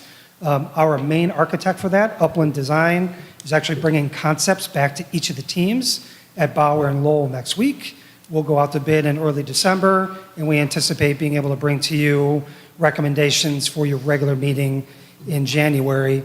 A little step back, all of the playground work is surrounded by and included in the playground playbook that you approved this past January. So we've lined out a 6-year timeline, starting with last summer, to touch each one of our elementary schools and update the playgrounds where specifically necessary. And that timeline was built on what we felt in terms of safety, security, and commitment was necessary to touch first. And like we've said before, this past summer, Lincoln, Johnson, great successes, wonderful updates to the playgrounds, not only for the school themselves, but for our community as a whole. And we're looking forward to bringing you those concepts and recommendations in January. I'll step up to the second piece. So the library conversation really started for 2 reasons. One, you've been collecting developer donations from multiple municipalities for a few years. Developer donations are related to specific increases in housing. Subdivisions, small areas like Lexington Trace in Warrenville, right at 59 in Butterfield. So any new development that comes into a school district's boundaries, there are either developer donations or the developer is required to provide land to the school district in case there's potentially a new school or something that needs to be built. On page 2 here is just a little history of where things are at in terms of developer donations. If you start at the bottom there in the blue for fiscal year 21, so that was fiscal year ending 6/30/2021, we collected a little bit more than $444,000 in developer donations from those 3 specific municipalities. Last year in fiscal year 2022, we collected just a little bit shy of $500,000 in developer donations, with a major concentration from Napier Commons in the city of Naperville. And then so far this year, through the end of October, we've collected a little bit more than $231,000. We actually have a budget line item for $500,000. Not quite sure exactly the timing of all of that, which is why we don't get too specific in terms of trying to guess what happens, because part of it is driven on the type of home that is being built and then the formula associated with what that developer donation is with that type of home. Think 2-bedroom, 3-bedroom, 4-bedroom, 5-bedroom. There's a different donation for each of those types of homes. If we do collect all all $500,000 for this year, if you go down to the orange area, we're going to be at about $1.4 million in what would be defined as restricted or dedicated fund balance that must be spent on the schools that those development donations have been attributed to. So Napier Commons, we know the flow for Napier Commons is Whittier, Edison, South. We know Lexington Trace and Everton across the street from it. One side of the street, Lexington Trace is Johnson. The other side of the street is Bauer. And then any other dollars that come in, like from Arden Apartments, those are Bauer dollars. So we're required to, underneath the law, make sure that whatever developer donations come in get dedicated to the schools where the impact from those new students arise from. I say all that because the conversation for LLCs began in two places. One, we're accumulating fund balance that has to be spent on our schools. That's what I'm talking about here. And then two, the district was granted a $100,000 grant for Johnson for, it's a reimbursement grant, so it's not a upfront dollars, but that grant was given to Johnson last year. It's been confirmed and approved by the state. We'll be able to spend our first $100,000 on projects next year and then get that reimbursement. So, and that grant was specific to Johnson, and it was specific to either the library or the playground. We took care of the playgrounds, so we're investing that $100,000 into the library itself. So when you look at potentially $1.5 million in aggregate, either fund balance related to developer donations or the $100,000 grant, that drives us towards what do we do with those dollars. And what we looked at doing with those dollars and have moved forward with is updating the LLCs at Johnson and Whittier. So in that middle section, the capital improvement side of things, that's a bid that went out specifically to upgrade and update the LLCs both at Whittier and Johnson. In essence, think of it as a full gut. Lights, ceilings, skylights specifically at Whittier, flooring, furniture is a separate line item that we're not asking for your approval tonight. That'll be a part of the package, along with bookshelves, things like that, but hardscapes, so built-in cabinets, built-in sitting areas along walls, uniform areas that allow for small group congregation or small group work independently outside of a teacher. These are all pieces built into the two LLCs, and what we're proposing is investing those development donation dollars plus the grant plus potentially a little bit of your fund balance that sits in the operations fund right now into those two pieces. And just to, probably should have oriented first, but just to orient a little bit of what the page is, on the left really is the category, so the buckets or your silos. Contractors are those that we are recommending specifically for work tonight. The construction cost is the cost of the project.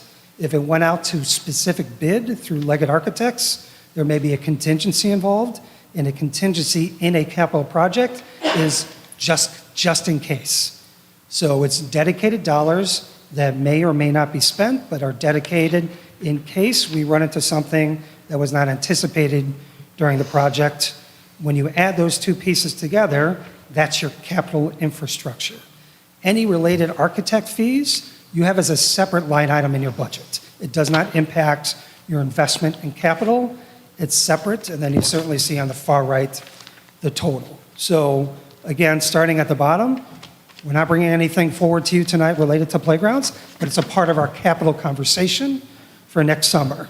Secondarily, in the LLC areas, we've got two specific asks for this evening. One is the capital improvements, the LLC updates at Johnson and Whittier. That's the first line item.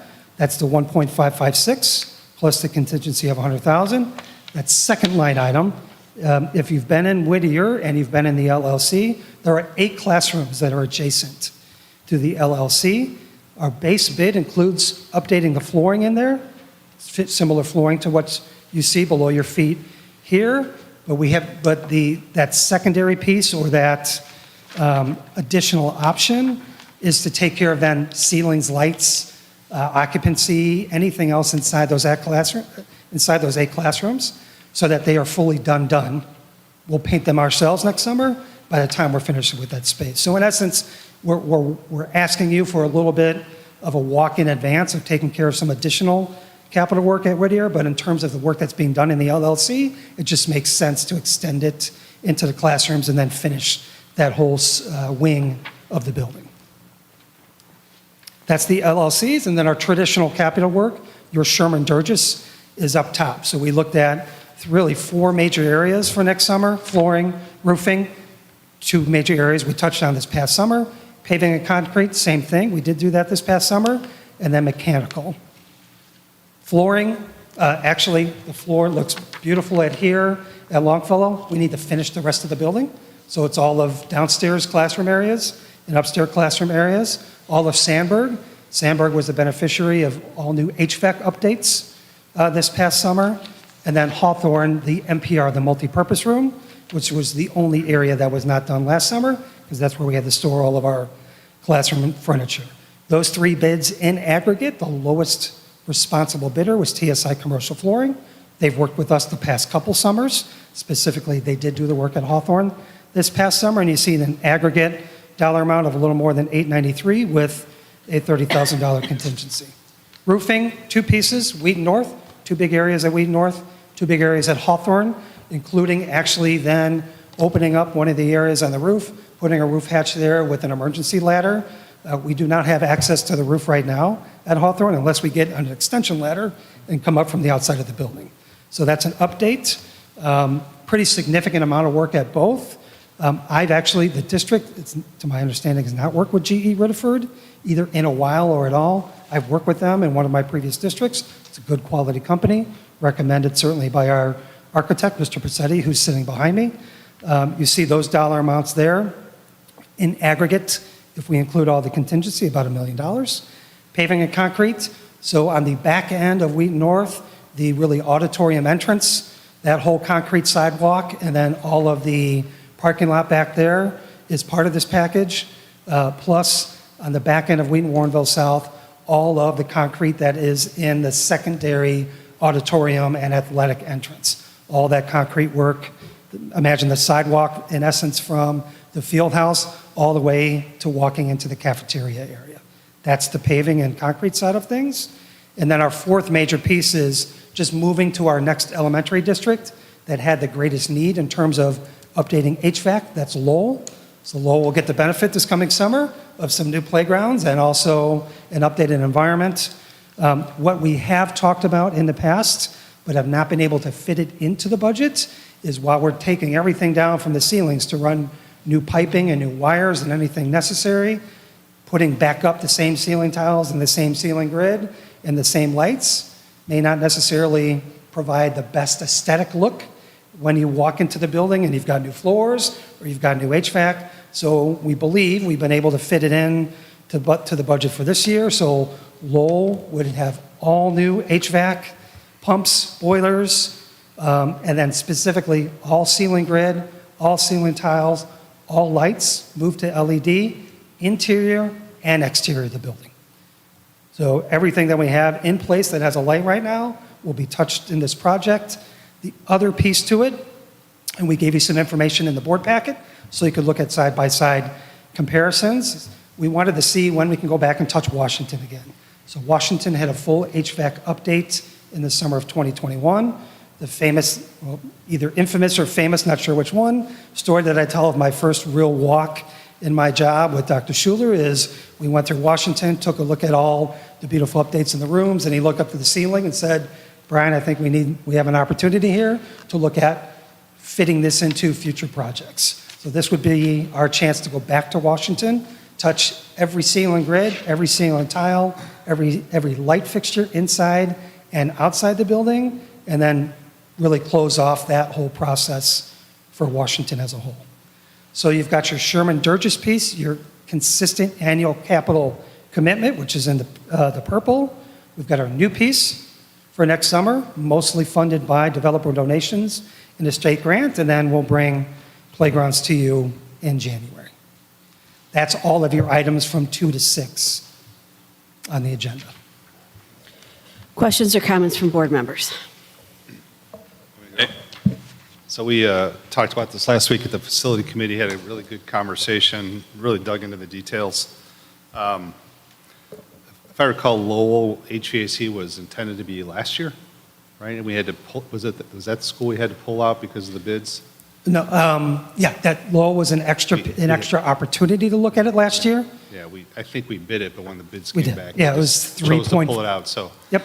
So that's, the construction industry is like tremendous cost escalation, just for certain the last 2 years, but the last 6, 7 months, just ridiculous. So that's a ripple effect onto us again this year. If I recall, one of the other items on the list was the Hubble Middle School boilers, which we pulled out of. We got the pricing for, but we pulled out of this. So what's going on in the world from a construction economy standpoint is impacting the amount of work we're able to capture every year. So just be aware of that. And I think, you know, some of those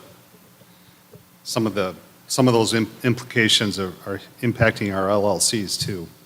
But I still think that the pricing for the LLCs for 2 schools is pretty consistent with what I'm seeing in other elementary schools, so I don't have any concerns about that. The one question I did have, though, I don't remember talking about this the other day, the roofing contractor, do they have any concerns about schedule? I know that roofing installation is a big problem right now.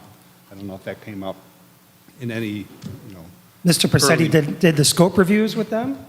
I've not been made aware of that. In fact, they've guaranteed roofing pricing, the material pricing, which is different than what we saw this past summer. I mean, I think we're early enough in the bid to be awarded this early. I just know that one particular material is problematic right now, so that's hard not to finish by the start of school.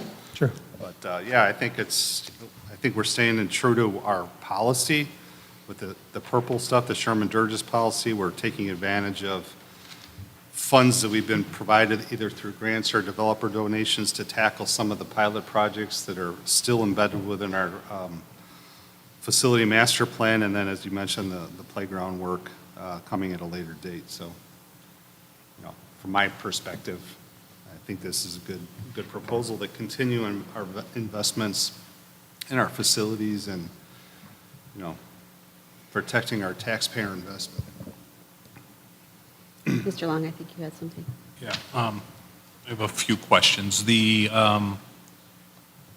architect fees, that's historically not been part of the Sherman Durgis? Correct. And are these consistent? So that just comes out of operating?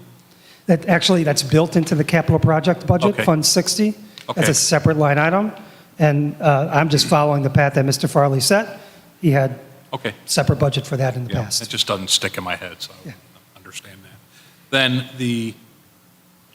so 7.2 for Sherman Durgis, 500 for playgrounds that we added in, so we're at 7.7. We've got 287 over on Sherman Durgis and playgrounds. Looks to me on the Library Learning Center, we have, depending on that piece, where we end up on the FY23 piece, but so far our total collections are 1.2 million, 1,166,000. Correct. And our cost is going to be 2.3. So that's about. Potentially, yes. Yeah. Well, yeah, from a planning. It's possible that the furniture is too high. That roughly 1.1 million, that's going to come out of fund balance? Yes, anything beyond what is not collected, either through the grant or through developer donations, is earmarked out of your fund balance. And that still fits within your fund balance policy of 25 to 40%. We don't have fiscal year 22 audit done completely yet. It looks like your fund balance on the operational side is going to be around 31.5. So it still allows you some flexibility to continue investing in your facilities by using some of the fund balance that you do have. Yeah, and the roughly 900 we collected in 21 and 22, that's sitting in fund balance? Sitting Waiting right to now, be- sitting in waiting to be- O&M right now, correct. Okay.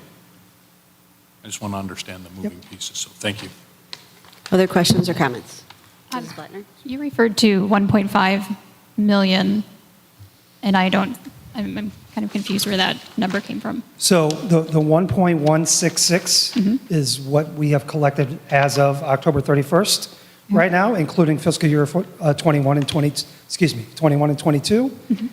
If we collect the rest of what is budgeted for fiscal year 23, which is up at the top right, Okay. it's about another $268,000. It could be a little less, it could be a little more. That would get us to about $1.4 million, a little bit more than $1.4 million. Okay. And then we add in the $100,000 reimbursement grant from the state. That's the 1.5 number. Okay. And then on 6/30 of next year, you're anticipating another $935,000 from developer. That's 6/30 of this year, that's already sitting there in your bank 6/30, account. correct. Okay, thank you. Yep. I have a question on the timing of the payments. Are these part of the budget that we just approved that goes through June of 2023? Because it's summer improvements, or are those going to be next fiscal year? Correct. Any summer improvements that we bring to you are always for the next fiscal year. So this is fiscal year '24. There are some very tiny payment requests that come in for warranties or bonds from different vendor partners, but the majority, 99+% of what the overall cost is, gets built into the next budget year. So what's built into this budget year is the work we did this summer. What'll be built into fiscal year '24 is the work we do next summer. Mrs. Booten? I just have more comment. I really appreciate all the work that's been done with this capital work.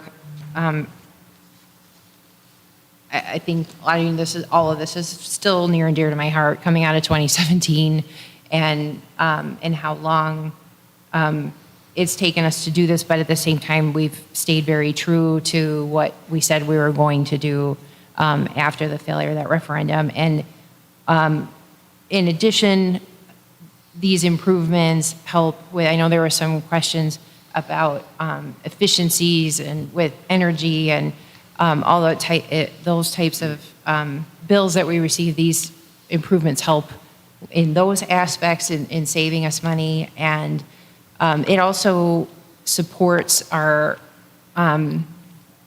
approval of the Portrait of a Graduate and our Vision 2026. This is all part of that moves our buildings forward, that moves our teaching and our learning forward. And I think as you see improvements in the buildings, I know every building that I've walked into where there was a flooring project. I mean, it's like a wow factor, when those old linoleum floors come out and these types of floors go down. It really just brightens up the building. And I think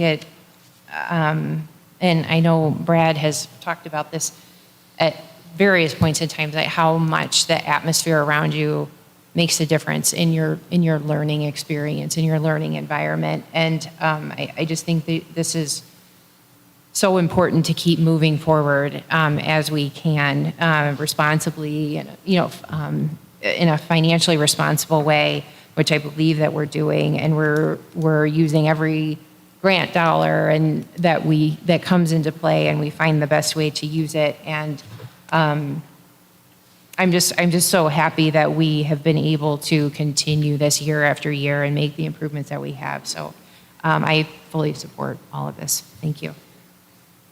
Any other questions or comments? So, Brian, can you, just for clarity, and it's more for general education, my questions are going to be, the topic is our independence in the decision-making, right? So, because we talk about donations and collection, and I just want to separate all that, right? So, the way, can you define how a developer donation works?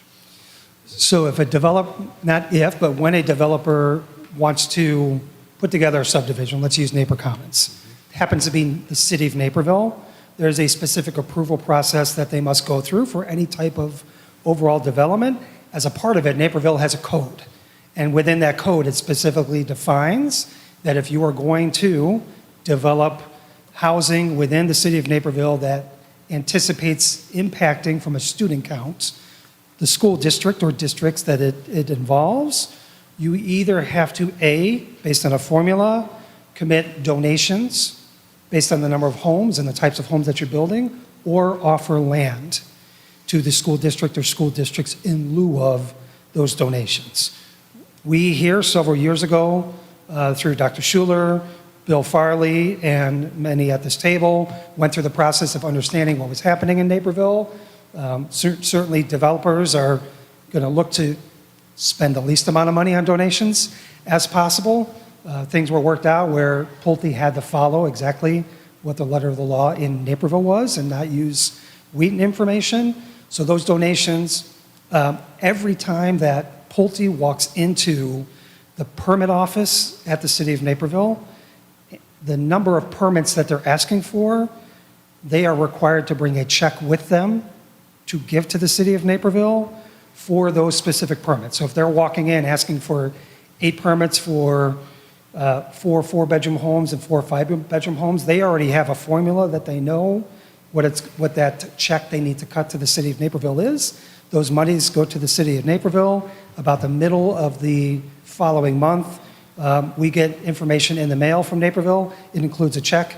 It includes the approved permits and the parcels so that we can verify exactly what is happening, and then we're able to deposit that check into the O&M fund.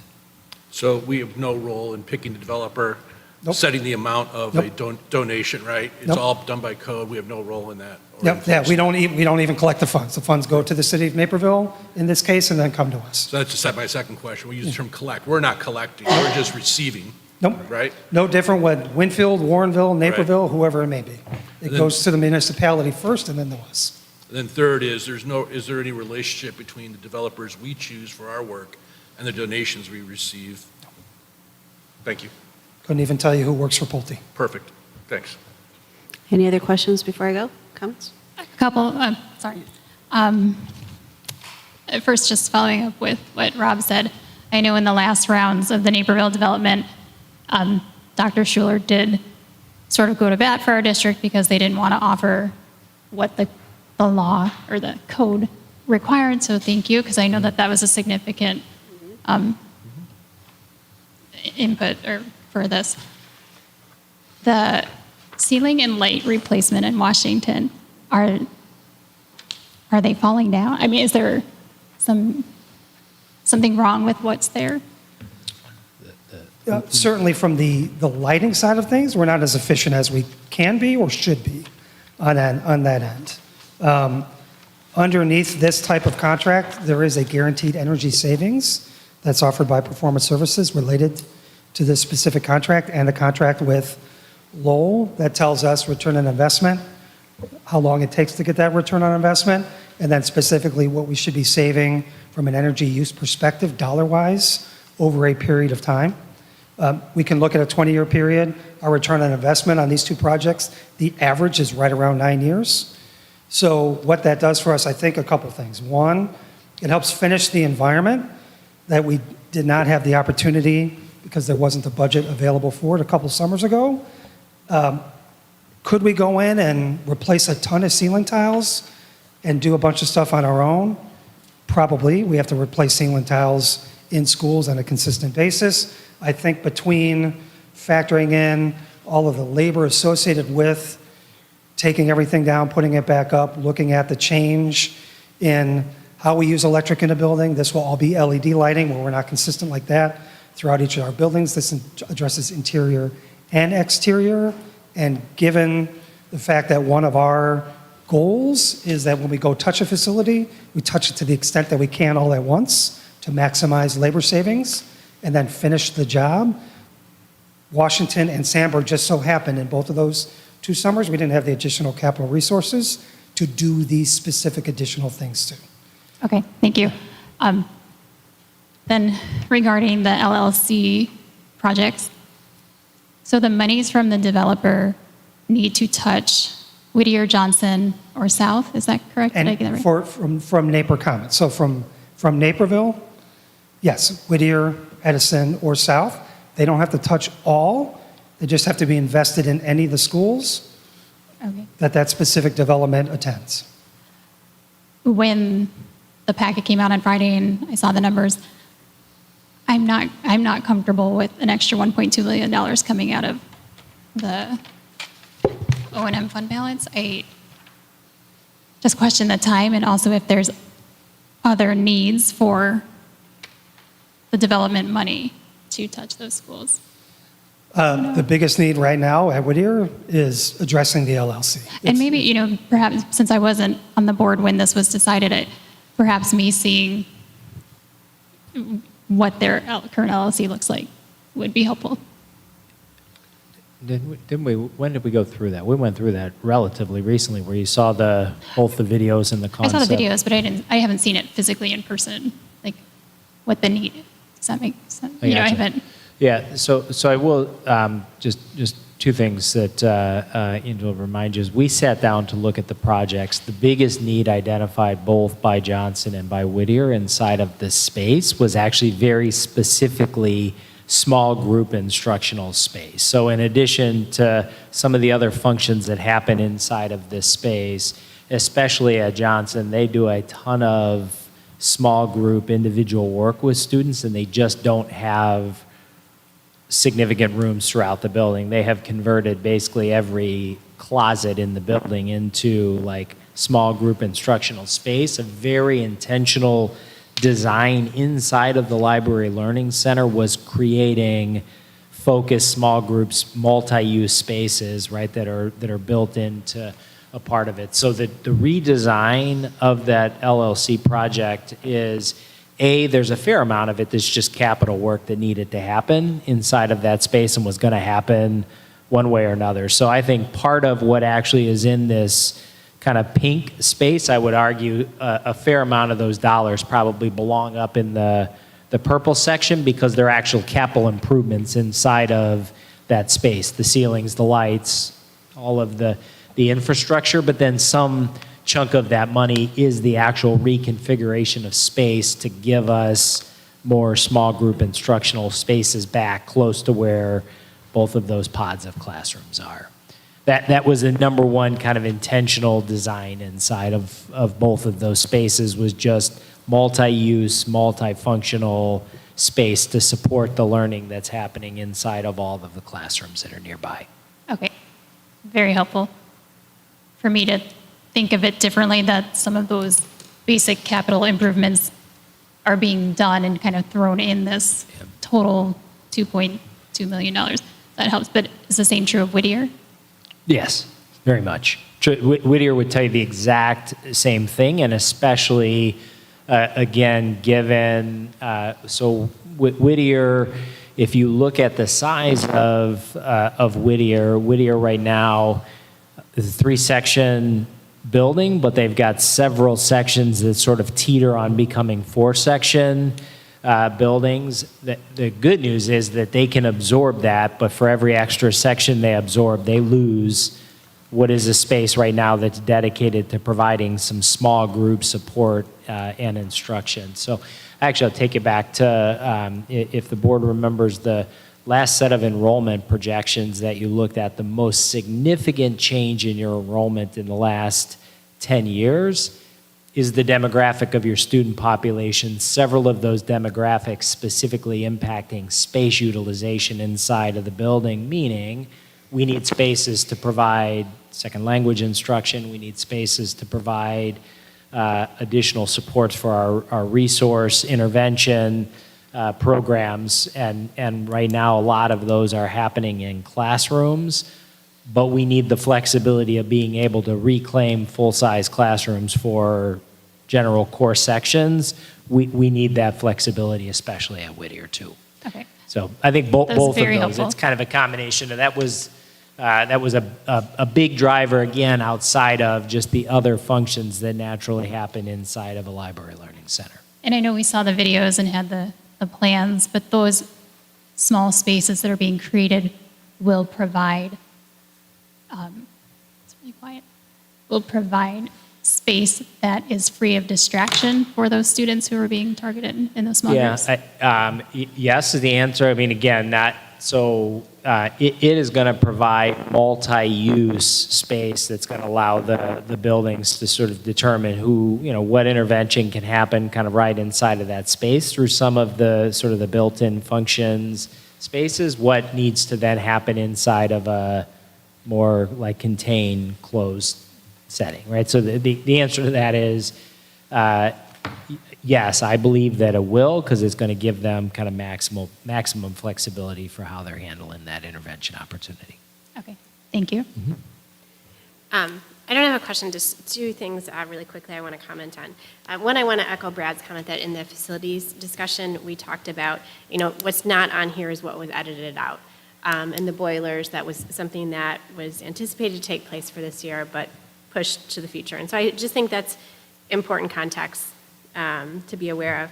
And then the second, I'm wondering if you can comment is, I know we had some discussions where I was apprehensive. If we do this, does that mean we can't do something in terms of, hiring teachers or specialists or things like that? And that reminder of when you say fund balance, and this is going to be paid for from the fund balance, that's O&M and it can only be used for these Correct. purposes. So in the budget, we worked through creating $7.2 million worth of opportunity to move over to capital projects to pay for your Sherman Durgis work each summer. We're not paying for teachers out of O&M, out of the O&M fund. We pay strictly for custodial maintenance services out of O&M and don't tag teachers to that. So the fund balance in O&M and then your fund balance in capital projects is dedicated to your facilities. Any other questions or comments before I go? By policy, it's By tagged. policy. 4.20. I want a couple things. Piggyback on Susan's with the flooring. I know another big piece, when I toured, I think it was 2 years ago, Dr. Schuler took me around while we were putting in this new flooring in some of the buildings. The maintenance and the upkeep is so much easier for our custodial staff, if I remember correctly, with Correct. this versus the linoleum or what we had before. We're not stripped, we don't Yeah. strip this. Yeah, We wash it and clean it, Yeah. but we have to strip vinyl tile and then clean it and then re-wax it every summer.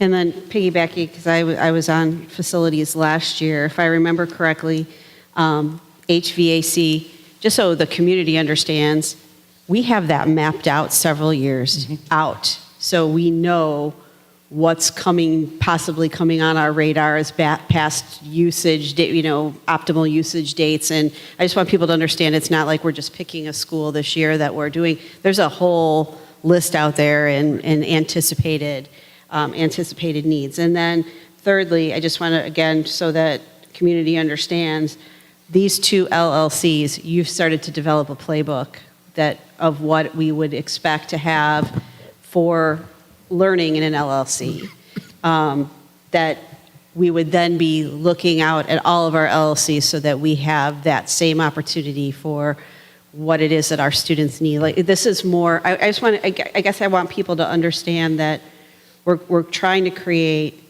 instructional opportunities. Like, this is not just aesthetics. It's for instruction and purposeful opportunities for instruction. And so by having this playbook then and going through these with Johnson and Whittier, we will then have that experience and know what is helpful then for our future as we move down the road, correct? Correct. In saying that, okay. It is correct, Chris. The one thing I do want to mention, though, to I think Angela's point, because I think it was a really important one, is that I want to make sure for you as a board, you have an opportunity to evaluate the impact of these developer donations that are supporting these projects. So while you're right that I think that's a long-term concept, if we make an investment and don't feel as though the instructional benefit of these dollars matches this whole other list of projects, right, that also sit in your queue. We haven't committed to that yet. We've committed to is doing these two projects, studying the impact, seeing if it aligns with what we believe before you would possibly commit any future district dollars to another project. So I think those are fair questions. I think you have a unique opportunity with the developer donations to make this investment, study that impact, and see if it is in fact something you want to replicate across other buildings as funds are available. And at that point, you're going to put that expenditure up against some of the other things that we're talking about in lighting replacements and, future HVAC projects and other opportunities. One little add-on to the HVAC work, indoor air quality, comfort are essential parts of this work. Those have a direct impact on student performance. And the other benefit is energy efficiency. Embedded within all this is a control system, a modern temperature control system, which allows us to manipulate and control and manage our energy usage. So there's a lot of layers to this investment in our HVAC systems. I just kind of comment, during the meeting here, there was that loud sound, and then it stopped, so That's the the HVAC How does- system. Just electronically controlled, so it probably had a shut-off time. So typically, if we were not here right now, it would be shut off. But so during the day, that sound is present throughout the day. So that's a perfect example of how it impacts student performance. Absolutely. So if you're in an elementary school and you have the unit ventilator sitting along the wall and you're a kid who's sitting 5 feet from it as opposed to 20 feet on the other side of the room, and say you're an EL student who doesn't pick up language a lot, there's a lot of research that shows it has a direct impact on performance. So the huge benefit to the HVAC system from a kind of a cost standpoint, but also from a learning standpoint. All of it impacts kids. Agree. So has this space not been updated? Or updated? No, so the HVAC hasn't been redone here because this is actually one of your newer elementary schools relative to a lot of the other schools that you're replacing HVAC systems at right now. To that point, so we don't end up where we were, we need to stay on top of that stuff as it comes due to, because I think sometimes with a school like Longfellow and Hubble, people are like, it's new, we don't need it, we don't need it. And it's like, well, yeah, actually we do. Because we need to keep up with the times and what's changing, and by keeping up the times, I mean mechanically, that things are wearing out, even though I don't really know how old this building is now, but Hubble is over a decade old right now, and so it's like things are starting to wear out, and that's where we got into trouble before. Absolutely. I absolutely agree with that. One of my biggest pet peeves with Jefferson was that it got to such a point of disrepair. Like, that's not something that we should let happen again. Okay. If there's no other discussion, we've got 5 of them to approve. I have to do each one of them separately. So the first is approval of bids for 2023 facility improvement flooring work at 3 CUSD schools, Longfellow, Hawthorne, and Sandburg. I need a motion and a second to award the aggregate bid submission for flooring projects as presented to TSI Commercial Floor Covering, Inc. Can I have a motion? So moved. Second? Motion approved by Mr. Paulson. Second. Who got the, Mr. Long, Mrs. Hutchison, will you please call the roll? Yes. Yes. Yes. Yes. Yes. Yes. Yes. Motion passes. The next was the approval of bids for 2023 facility improvement roofing work at Wheaton North and Hawthorne Elementary. I need a motion and a second to award the base bid and listed alternates for roofing projects as presented to GE Ridderford Roofing Company. So moved. Moved by Mrs. Wooten, Second. second by Mr. Paulson. Mrs. Hutchinson, will you call the roll? Yes. Yes. Yes. Yes. Yes. Yes. Yes. Okay, so the next one up was approval of bids, 2023 Facility Improvement, Capital Improvement LLC updates at Johnson and Whittier. I ask for a motion and a second to reject all bids for alternate number 1 and alternate number 2 from the 2023 capital improvement bid, award the capital improvement base bid and alternate 3 bid as presented to Reed Construction Company. So moved. Moved by Mrs. Booten, Second. second by Mrs. Blattner. Mrs. Hutchinson, will you please call the roll? Yes. Yes. Yes. Yes. Yes. Yes. Yes. The motion passes. Approval of bids for 2023 facility improvement paving concrete rehabilitation at Wheaton, Warrenville South, and Wheaton North High Schools. A motion, so I need a motion and a second to award the base bid and 2 alternates for concrete paving work at Wheaton, Warrenville South High School, Wheaton North High School, as presented to Abbey Paving. So moved. Moved by Mr. Long, Second. second by Mrs. Kulovitz. Ms. Hutchinson, will you please call the roll? Yes. Yes. Yes. Yes. Yes. Yes. Yes. And the last one is for the approval resolution and final contract for guaranteed energy savings with Performance Services, Inc. for summer work 2023. So I need a motion and a second to approve the resolution and the second amendment to the installation contract with Performance Services as presented. So moved. Moved by Mr. Hanlon, Second. second by Mrs. Booten. Mrs. Hutchinson, will you please call the roll? Yes. Yes. Yes. Yes. Yes. On this one, I am going to abstain. Professional paths are crossing potentially with Performance Services, and I think it's smarter if I abstain on this one. Yes. Motion passes. Next up, our oral reports, 2020 proposed tax levy. Dr. O'Keefe, you're up again. Good evening again. We're in front of you tonight to talk about the proposal for the tax levy for 20-year 22, but a little context before I get into the presentation itself. We are required under school code that if we are going to exceed a 5% year-over-year increase in our proposal for taxes, hold what is referred to statutorily as a truth in taxation hearing. Part of the process related to the truth in taxation hearing is you have to put a proposed tax levy out to the public no less than 20 days in front of that truth in taxation hearing. So we will have a public hearing, referred to as the truth in taxation hearing, for the 2022 tax levy at your December 14th regular meeting, which means tonight, instead of bringing a proposed levy to you and asking you to approve it tonight, we bring it to you. It sits in public similar to what our budget does for 30 days just a few months ago, and then we'll bring back the public hearing and ask for you to approve the levy at your December 14th meeting. So the levy in general is really, it's our largest area of investment into our budget and into the district. Roughly 3/4 of our total revenue throughout all of our funds comes from the tax levy.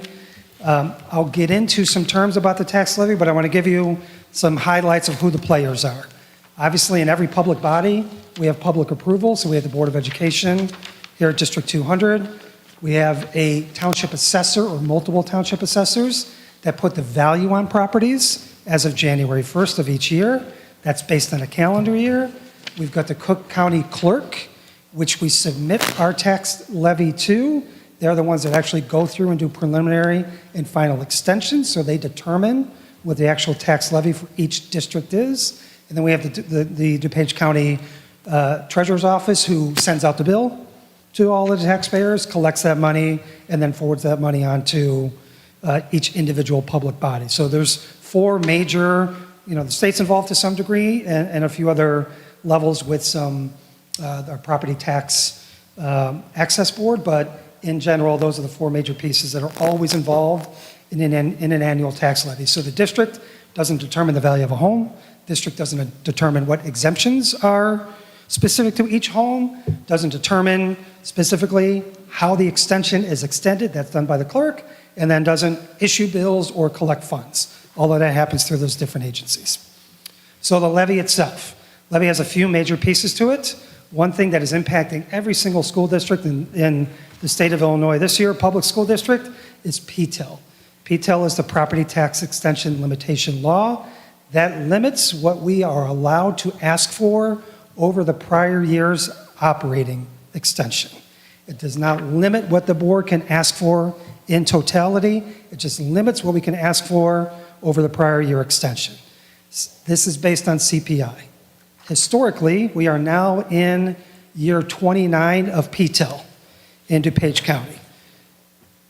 5%, CPI in December of 2021, which is the basis for the tax levy, was greater than it's ever been in the history under PTIL, and PTIL caps that number at 5% for public bodies. Whether it's the park district, the library district, the school district, we are all capped at 5%. That 7% last year is a complete anomaly. The range of CPI in the 28 prior years was between 0.1 and 4.1. The average for those 28 years was 2.4%.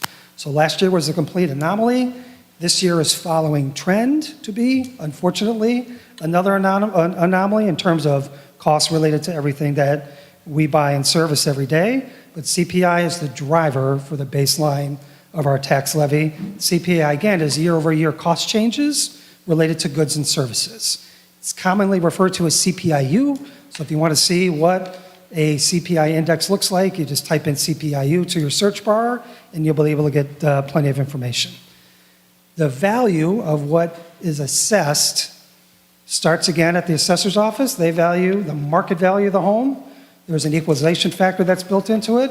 By state law, no taxpayer should be taxed for more than 1/3 of the value of their home. That's value from a market perspective. You break that down by an equalization factor. You add in any homeowner exemptions that you have.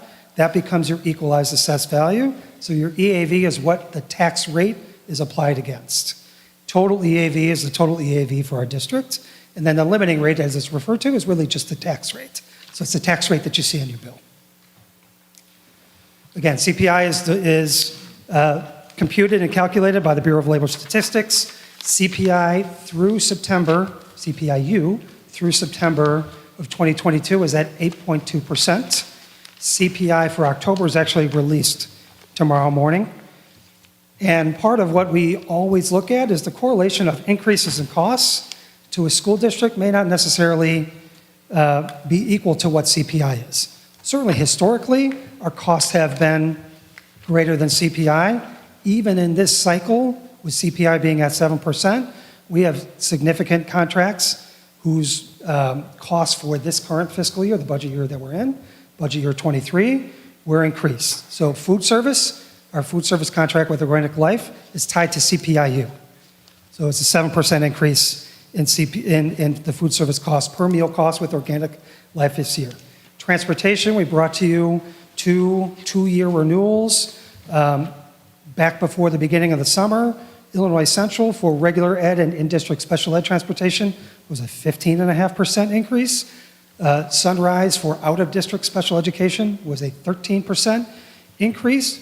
Can't capture that through the levy. Those costs, we find other ways to accommodate what those costs are. And then our benefits. So our benefit system for all staff renews September 1st. Our PPO increase for the September 1 through 8/31/2023 timeframe was 7.2%. Our HMO increase was 5.6%. Our coverage year ended 8/31. Preliminary numbers that we have show us that it's possible, probably more than likely, that our renewal for 9/1 of 2023 will be higher than what I just shared with you, quite possibly double digits in both. We get our preliminary numbers for benefit renewals in January, and then we'll have final numbers in April, but just overall usage appears to be driving cost. Just a little bit of history, like I already mentioned. The 5 years prior to last year, that average was right around 2%. Last year's at 7% for CPI, but again, we're capped on the operational side at 5%, and then ideally, we get back into a market where we stay around that 2% in the future. If I could predict exactly what it would be, we'd all be doing something different probably. Some EAV history. So back to 2008, our overall equalized assessed value within district boundaries, so total residential, commercial, industrial, railroad, farmland, a little bit more than $3.2 billion. Went through the specific downturn at the end of the first decade of the century. We hit a bottom in 2014 with our EAV, and as you can see, we've steadily risen since that point in time, last year ending up at $3.46 billion in assessed value. How that's split up, we've got 3 different townships that we fall under. Milton Township is our biggest township. That's about 84% of our overall EAV. Winfield Township is our second largest, and then Naperville Township is our third smallest, and that's not Naperville proper itself completely. Our Naperville Township is actually Warrenville. That Naperville Township stretches into Warrenville. So Naper Commons, that biggest new development that we have right now at the southeast corner of our boundaries, falls within Milton Township. EAV description, about 80% is related to residential, almost 17% plus 3% between commercial and industrial, teeny little bit for railroad, and then farms, at least from a percentage perspective, it's not nothing, but it's very close to next to nothing. So if we're just looking at how this works, EAV is comprised of where was it last year? What's the overall increase based on the assessments? And then what do we add in that's new? So for fiscal year, for levy year 2021, that's the second column, moving from left to right. CPI was 1.4% last year at this time. We had an equalized assessed value of $3.463 million, and of that equalized assessed value, just a little less than 22 million came from new growth, and then 24 million came from increases in the overall EAV. What we're looking at to the columns to the right is factoring in CPI for this year, factoring in new growth, which I'll talk about here shortly, and then looking at an anticipated 2% increase in total EAV, and that's based on feedback directly from each of those three townships. And then just projecting out potentially where EAV would go in total, and then split it between new growth and existing EAV. Bless you. Just a graphical representation of where EAV could head in the next 5 years here. Total EAV change, we're looking for a bigger change for this levy, and again, I'll explain why here in just a minute, but then some static, roughly 3% increases between new construction and increases in EAV in the future. Flat, standard 2% change in EAV overall is our rough and conservative estimate. And then new growth. So new growth is comprised of two major pieces. One, any new construction that was not in the tax rolls last year.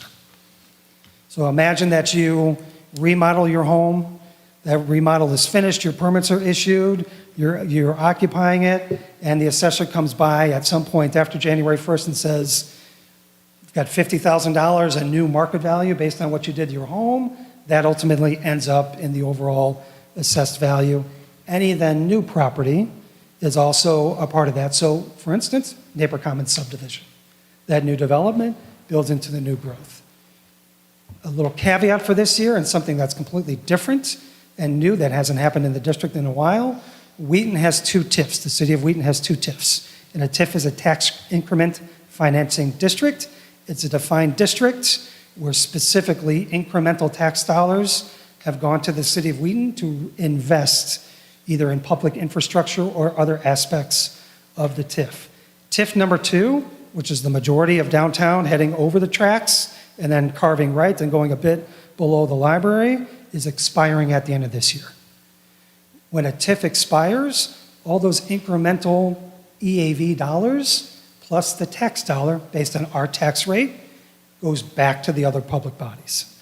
Library District, Park District, District 200 will all benefit not from new taxes to the public, taxes that are shifting that were paid to the city of Wheaton that will now come to those different governing bodies.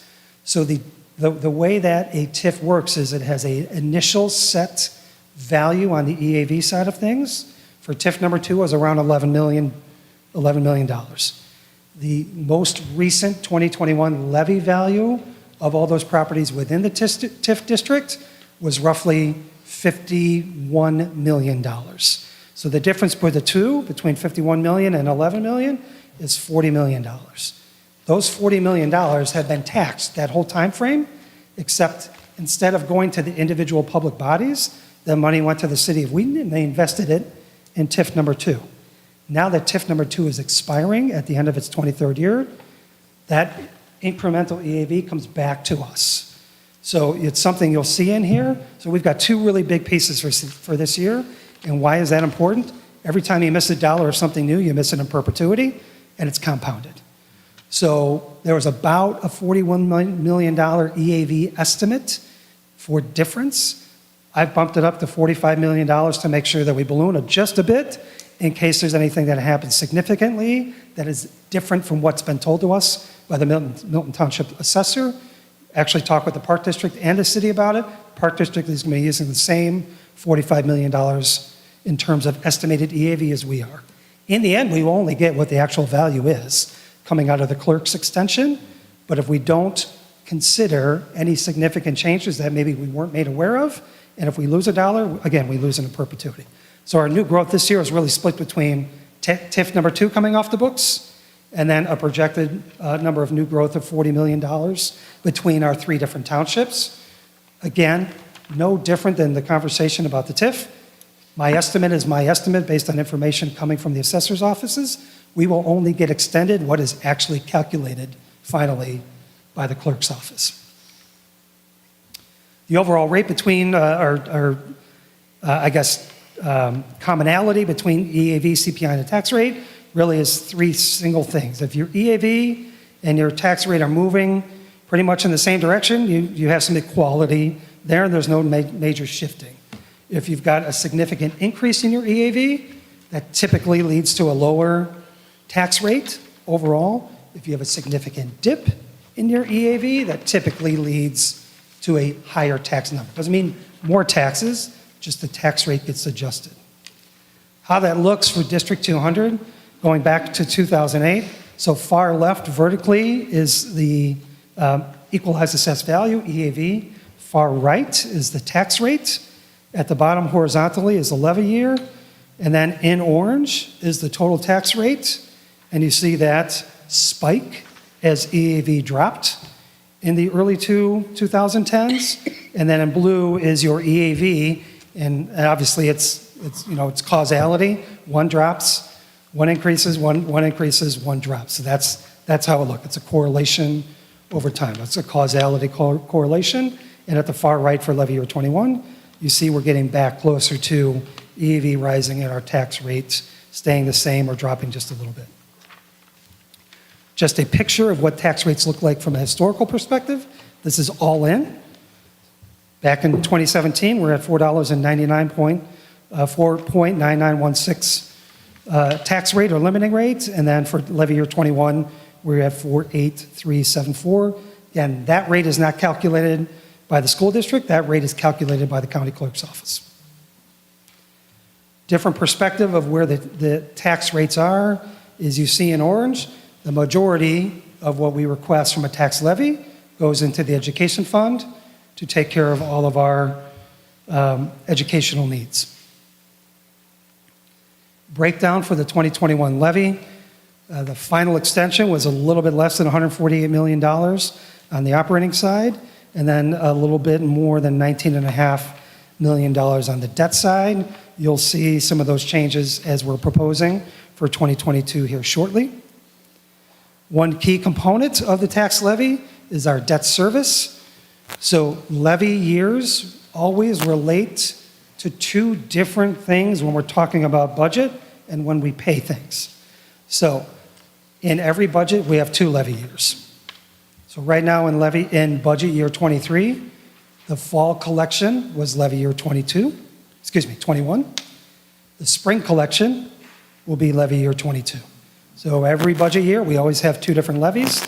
Our collection for levy year 2021, if you recall from last year, if you're around, was about a 1% increase. That was based on 1.4% CPI. And then our collection for this year, after assuming an approved tax levy based on the information that's been presented, would be based on a 5% CPI plus these 2 new pieces I've talked about.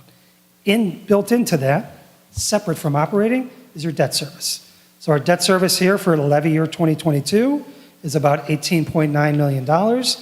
It drops in levy year 2023 to a little more than $16 million, drops again in levy year 2024 to a little bit more than $24 million, and then the levy as of this point that we would bring to you for 2025 would not have any debt payments in it. The last payment of debt service, because debt service payments are always based on a calendar year, falls under levy year 2024. Your last actual debt service payment is October 1st of 2025. Part of our responsibility is to make sure that you and the public understands fund balance. This again is operating fund balance. So how much we have in our operating funds compared to what the total revenues were for the year. You see a progression here from 2017 through fiscal year 2021. dropped down to 33.3%. As I mentioned earlier, we're probably going to be closer to 31.5% for fiscal year '22. And we anticipate bringing the actual annual financial report to you in January. So how does this all work? A lot of data, a ton of information, but how does it work? It's a math problem. It's a very simplistic, at least in my head, math problem that I'll walk you through. So our aggregate operational levy extended by the county clerk last year is line item number 1, $147,950,192.34. What we do then is we multiply that against CPI. Again, CPI was 7%, but under PTEL we're capped. So there's a little note there at the bottom that CPI for last December was not 5%, but we're capped at 5%. So you take line 1 times line 2. That gives you your new operational levy that we are allowed to, by law, under law, to request from the county clerk. 3 additional pieces that we have to factor into it that I've talked about. 1, we have to estimate what TIF number 2 is going to be. Again, it's not new taxes to the taxpayer. It's a shifting of where those taxes are funded. We're looking at $45 million times an estimated operating tax rate based on what we're looking at and what we're going to submit specifically to the county clerk's office of just roughly $4.40. That does not include debt. So it's about $2 million in property tax, new property taxes to the district, but not new taxes in general. New construction is after that, estimating $40 million times the same limiting rate, that 43974 is about another $1,750,000. That number will be finalized by the clerk. This is our estimation, but the same principle applies. That's new to those that it belongs to. It's not new to the whole taxing body. And then we add in our debt service specific payment. This is exactly what your principal and interest debt service payments are for levy 2022, and that's how we get to an aggregate of a little more than $178 million. What does that look like when we break it down? So a smaller percentage on the debt service side, down below 11%, roughly 10.6, and then a little jump on the operating side. So those 2 numbers at the bottom are the numbers that we would actually fill out on our tax levy forms.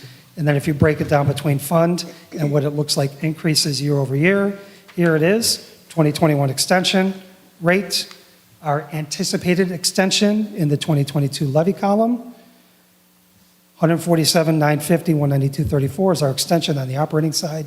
Last year, we're projecting an extension of 159,085,527. That year-over-year increase is 7.53%, but again, that involves 3 pieces. CPI at 5%, the TIF moving over, that's estimated at 1.34% of that number, and then new construction, which would be 1.919%. Add those 3 together, that's the anticipated operating increase. It doesn't mean 7.53% of new taxes. To a common homeowner with no significant changes in either your exemptions or the value of your home, you'd be looking at CPI, that 5% extension, as something that would fall within your tax distribution, minus anything that's less on the debt service side.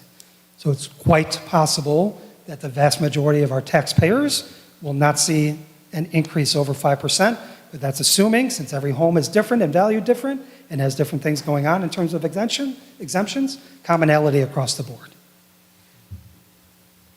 When you add those 2 pieces together as the offset and reduction in debt, we're looking at what could be a 6.25% increase year over year. Big things that we have to consider every time we're looking at a budget and a levy. What's happening from the inflation perspective in terms of our total costs. I've outlined some examples between food service, transportation, and benefits. As a reminder, this levy is actually collected in a calendar year, so it touches this year's budget because those collections occur starting May 1st. We do get some collections in May, but bills are due June 1st, and then fiscal year 24 bills come in for September 1st. We've got to capture the TIF. We've got to capture new construction. We've had some good, consistent EBF funding from the state of Illinois. One thing that is still always a toss-up is mandated categoricals. So those are reimbursements for transportation both regular and special ed, reimbursement for private placement, reimbursement for orphanage placement. We always spend those dollars first and get reimbursed, but in none of those cases do we get reimbursed dollar for dollar from the state. Have not for a very long time, and I don't anticipate we will do so. My guess, educated guess, is if the state ever, within the next couple of years, moves into a challenge with a budget perspective, they would stay away from touching EBF, but they certainly could manipulate the reimbursement percentages within those mandated categorical categories. And then finally, certainly any dollars flowing in, our responsibility, your great commitment, and we appreciate that in your Sherman-Durgis policy. You know, we are not socking away fund balance for fund balance purposes. We are using it with distinct purpose to make sure that we can update our facilities and provide the right type of academic environment for all of our kids. So, not asking for any approval or anything tonight. Again, we'll have the public hearing at the December meeting, and then we will ask for you to approve the levy at that same meeting on the 14th. One side note, from a school code perspective, the levy is due the last Tuesday in December. So Tuesday the 27th is when we have to submit the levy to the clerk's office.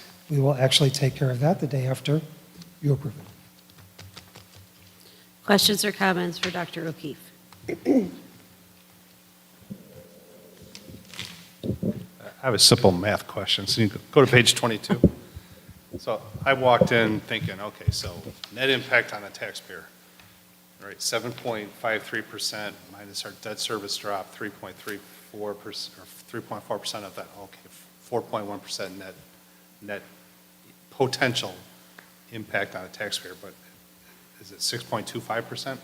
Well, when you blend it, when you're looking at the totals year over year, yeah, in isolation, yes, but if you look at what's the increase between 167 million and 178 million, Yeah, that's the I did six the and a quarter. math. So my 4.1% was actually 6.25%. Yes. Worst case, right? Based on Anticipate. based on the value of the TIF. 45 million Right. in TIF 2, 40 million in new construction, yes. And the benefit of making sure we capture that new growth is, as you mentioned, that's the one-year opportunity to get the full value. Mm-hmm. And that new growth effectively lowers the tax rate for every other tax-paying property in the community.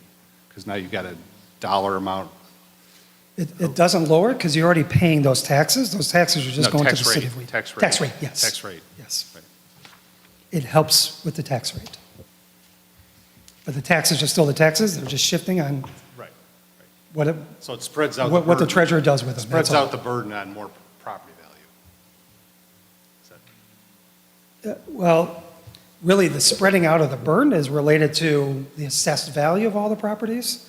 So we continue to see increased assessed values, meaning more parcels, more participants in the system. That helps lower your tax rate, as long as your EAV is moving up.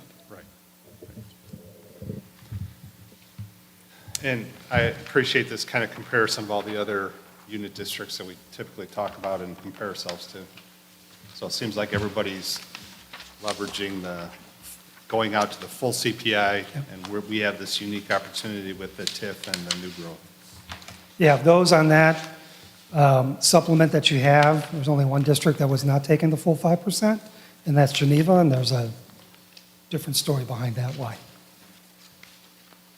But 203, 204, Elmhurst, St. Charles, Batavia.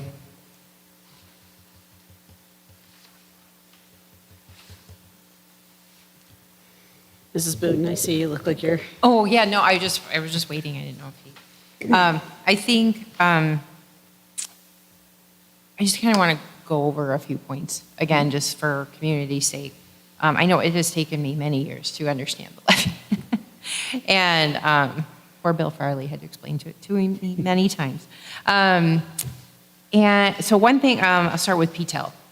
So I think it's important just to reiterate that PTEL, there is the cap of 5%, but it does not, there are things that PTEL includes and there are things that PTEL excludes.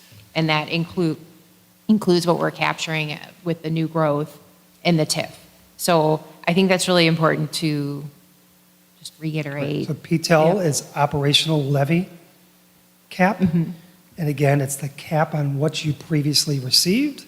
It does not prevent you from asking for anything that is new or capturing anything that is new. Okay, thank you. The tax rate is determined by, So we'll get our final EAV number, and then what our overall tax levy is, what the extension is that's determined by the clerk. You divide those two numbers and you get your tax rate. but my point in that was that we have nothing to do with that. And we have nothing to do with the assessed valuation of your home. Nope. Your responsibility is to pass a tax levy each year and provide it to the appropriate government agency, and then it's in the hands of those agencies. If we were not to levy the whole amount, and there used to be, I don't know if you have that there, a slide that shows what a 1% reduction in the levy would equate. And as you said, we get one opportunity to capture this new growth dollars, and then it compounds over time. And so what, kind of over a 10-year period, what would that look like if we if we took 4%, let's say? So here's the slide. So you would There, multiply okay, yeah. 147,951,9234 by 1%. So that would be $1.479 million. Over 10 years, not even factoring in compounding, it's almost $15 million. Right. So I think that's just, again, important for people to understand how this impacts the future. And that past boards, way before I was here and my kids were in school, passed levies that allowed for money to be invested in the schools that we are in right now and that my children are in right now. And to hit home again, all of the increases in costs that we have had that are well above the 5% that we absorb, and that our ability to capture this money now is going to help us pay for some of that, as well as things coming up in the future, as we know in a couple of years from the ESSER funds, all the positions that we've added on with math coaches and reading coaches and health professionals, mental health professionals, that we need to start thinking about how we will pay for that in a couple of years when the ESSER funds go away. So this is a really unique opportunity for us with the TIF rolling off to get to capture this growth and then have it in perpetuity. And I think for future generations and years of schools, that it's important that we take that into consideration and think about how that will impact coming years as we have more projects that need to be done, in both large and small. I think that was about it for me. But I appreciate all the extensive explanations and all the help. So thank you. My pleasure. Other questions or comments? Okay. Thank you, Dr. O'Keefe. Next up is discussion of IASB resolutions and direction for delegate voting. Mrs. Booten, I know you attended, I'm going to pull out my own resolution packet while you're talking, but I know you attended you're a representative at the conference. You attended a question and answer, I believe, or FAQ opportunity. Would you like to start the conversation? Sure. So I attended the webinar last week, and we need to vote on, or I will cast the ballot for us for three things. So the first one is the IASB constitutional amendments. I apologize, that wasn't clear to me at our last meeting that we were voting on this because it wasn't on the sheet at the back or my little cheat sheet. But this all will be on a consent agenda, but we can pull things off, as we need to, and a lot of times things get pulled off. But, so there are the 3 constitutional amendments, and I am personally fine with all of them, and, I just need to know how everyone else feels, so I know how to vote on them. And do you want me to give a little quick summary of each one, or does everyone know? I guess if we disagree with anything, if anybody has any concerns, I think that's what we bring up for discussion. If people are okay. If people are okay with it, then we just check. Yeah. We just check it and go on. So does anybody have any issues? Let's start with those constitutional amendments. Does anybody, I noticed one of the things here, this 2/3 vote is a change in something that I know our previous board president, Mr. Vroman, worked on, wanting that to happen. And reason being is one school district, one vote. Some school districts have maybe 200 students. We have close to 12,000 students. It's in one vote it's equal. So that 2/3 helps with that. But anybody has a question on amendments, or do we just direct Susan to as is? I'm good with it. Okay. All right, on we go. Resolutions. So the, Angela, to your question with the 3.0, it wasn't a great explanation. It was, like I said, Chris sent out the email that I put together on it. They just said in this vaguely referenced court case that 3.0 was the highest level, so that's why they recommended it. So, but again, keep in mind this isn't what would actually happen. It's just that they're going into lobby for something to be put in place for this, but they're going to go in start with 3. So, yeah, I apologize. I don't have a better explanation for you, but that's and I did very specifically ask because they were vague about it, the explanation initially, and I put in the chat, can you explain this more? I think we were, so are we okay with number 1? So that goes with, we support the do recommend. Does anybody have a question with that or concern? Okay. Alternate fueled school bus funding. So I don't know that we really, I know I had brought some things up, but I think we support the do not adopt. That was what I got from last time. And I just want to confirm, remind everybody that this is not going to be a law. This is truly just spending having them make this be a priority in their lobbying at the state level. And actually, so with a do not adopt, anything that's recommended as do not adopt, we actually do not vote on that. It's only if it's appealed that these districts can file an appeal, and they have, I think, until tomorrow or Friday to file an appeal. Okay. And but as far as I know, none of them had been appealed at this point. When I was on the call last week, none of the do not adopts had been appealed at that point. And it's a weird process if it is appealed, because I don't know if y'all care, but I won't take the time to explain it, but it's kind of a weird process if it's appealed. But so I guess, do we support the do not adopt for number 2? So if it comes back, we're telling you how to vote.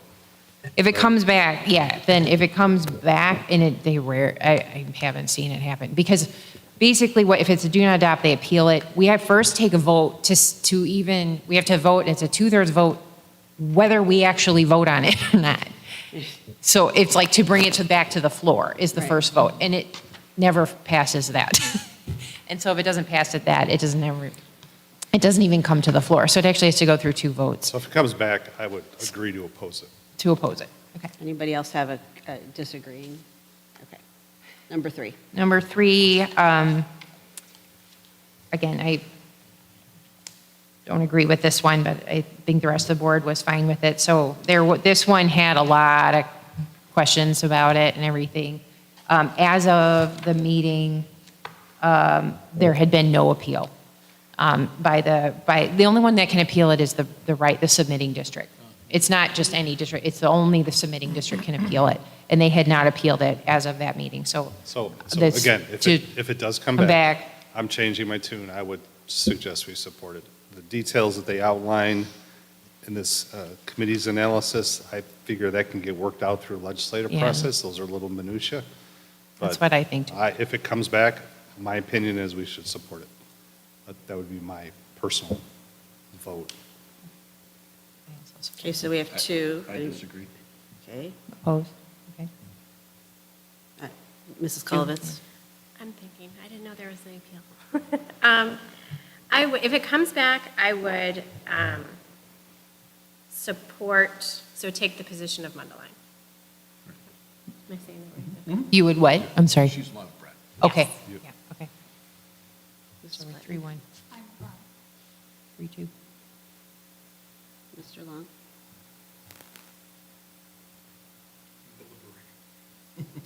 What? Deliberating.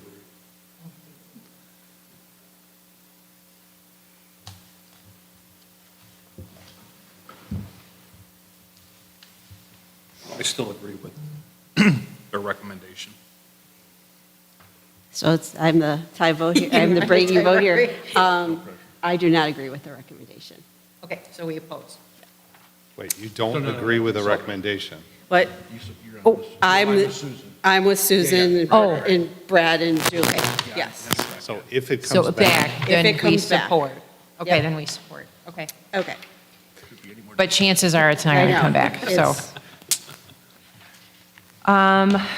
Let's see, number 4, I think we were okay with.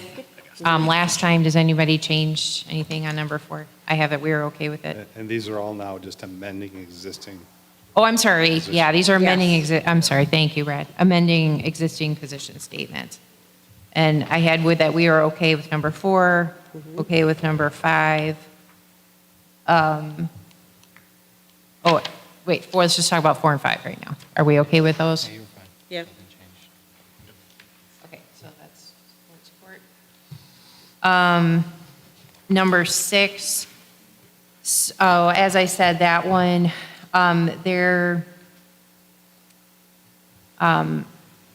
basically the rationale was that they wanted to continue to support candidates who support public education, which is why they were leaving the language as it was, as opposed to moving it to legislation instead of the candidate. And that there was, I think they felt there was some confusion in the language too, the committee did. So, I'm confused on that one too. And I don't know how I feel about it. yeah. Well, so I don't have know. they appealed this, the do not adopt, or do they? Not that I'm aware, they didn't say, I believe that there had been, at the time of the call, there had been no appeals, but people, like I said, people can appeal, I believe, 8 days before, so I don't know, that's Friday. So as I understood the change, right now, the position statement is that IASB will help evaluate candidates based on their position around educational issues, and then choose to support candidates. And what School District 204 is saying is take out the support, just let the board members individually decide how they want to support, and that they're just providing information around the candidate's position on educational issues. That's what I understood. Well, the change would be that they're not talking about candidates anymore, that they're actually only talking about legislation. So Yes. it doesn't matter who wrote it or who, whatever, it's about the legislation, not who the candidate is, to try to take any kind of partisanship out of it. So then someone's like, well, a Democrat wrote that, and so yuck, like I'm not gonna vote for that. But instead of just take the candidate out of it, is it good legislation or not? Proof it, I don't understand it. Yeah, so. I agree. I'm, no matter what, on do not adopt because it's clear as mud. That's where the conversation seemed to be going, Yeah. is that it was just unclear, and Then do not adopt. then do not adopt. I mean, I would, if it came back, I would say to adopt, because I think, their clarification and like IASB should not be involved in evaluating individual candidates, and that I agree with. I think it should be focused on what the legislation is, not the candidate per se. So I think that's what they're trying to say, and I agree with that, and not with the recommendation. You feel it's clear enough with what they're trying to do, or do you Well, feel? apparently not. I mean, because it would, the only reason why I would say about the do not adopt is if it is not fully clear, then we would not want to adopt that language. I have a feeling this is going to come back next year and be more clear. That would be my guess. The reason it may not be clear, in my thought, is that you're looking at what's being taken out rather than like how it reads with it as it's revised. Like, forget the candidate and just read it as it is, and it makes sense to me. But if you are looking at what's taken out, I think that The concept makes sense Yes. versus the actual language. well, the language makes sense to me, but okay. Yeah. The language makes sense, I think it makes sense too, but if so many people are confused by it, then that makes me kind of question my understanding, but I thought it was clear too, but. So it's do not adopt. There has been no appeal. As far as I'm aware. Is there, two strong feelings on changing? I mean, that's what I think we need to do a straw poll on. Yeah. So if that's the case, I'm aligned with Angela. So you would adopt it? Yes. So what it would mean is the struck language would come out if accepted. So given that statement, I would agree with Angela. If it comes back. Yeah. Brad? I agree.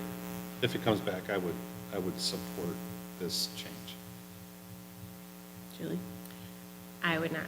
I would wait for next year when they clarify it. I don't know if it will, that's just me. Yes. All right, so we got 2 yeses and 1 no? 3 yeses. Oh, because, I'm sorry, I thought we were going around, sorry, okay. I'm a yes, well, actually, I'm a yes, so then we're done. Yep. Yeah, then we're done. Because I was going to agree with you. It's still confusing. Yeah, I find it so confusing, but we're 4-3, so that's fine. Okay. We've got 2 more that are do adopt. Does anybody have any questions or comments on the do adopts? Anything different? Okay, then we'll just do adopt. Thank you, Susan, for taking. Not done. One more bucket. Not done. So, We got 14 more pages to go through. well, 3, 19, 20, 21. That the current position statements, deletions, and amendments, this will all be on a consent agenda. So if there's any issues, so some of these they're deleting because there's rationale here because it's just not relevant anymore, or law has changed so much that it doesn't apply anymore. If those deletions, or they've been mushed into, another statement or something. So I feel like this is more of a cleanup process for them to go through. So I don't I agree with all the changes.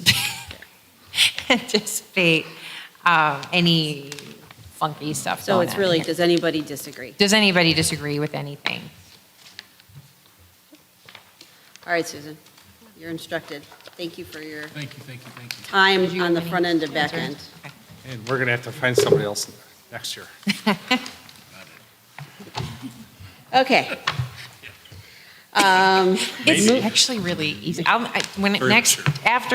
In January when we come back, I'll have some thoughts on it. It's actually pretty easy. You just sit there and push a button. So When I was there, it was paddles, so. Oh, I've done the paddles. Yeah. We've gone through the gamut. So.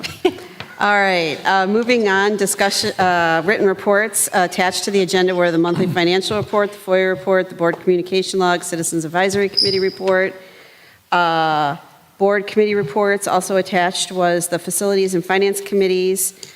Those notes were attached. I know we had some conversation about those tonight as well. Any other additional information that anybody wants to add? Okay, other reports from board members? I did go to Sandburg for a visit a few Fridays ago. It was it was different than other visits I've done. It was I really enjoyed it. The fire department was there with kindergartners. So when I went in and told Mrs. Bailey I was standing out there, we went out there. So it was just cool to see the kindergartners and firefighters interacting. So that was cool. We toured the school.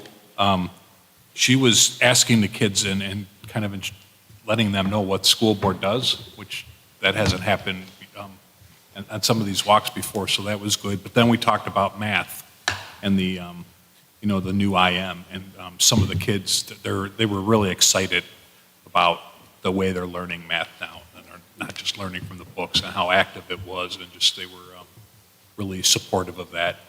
And then they got a new tired. Karaoke speakers. So they had kids telling jokes in the cafeteria, and then we switched to recess, and she had a dance party with all the kids. So it was, it was just it was very cool because just a different view than, usually I talk to the principal, get to know them, then we walk around, and it's all about the school, but it was a lot more about the experience. So it really was. Just gave me a little different lens and maybe a different way to kind of approach some of the other visits. So yeah, it was I really enjoyed it. Did you sing? I did not. But I did have a revelation.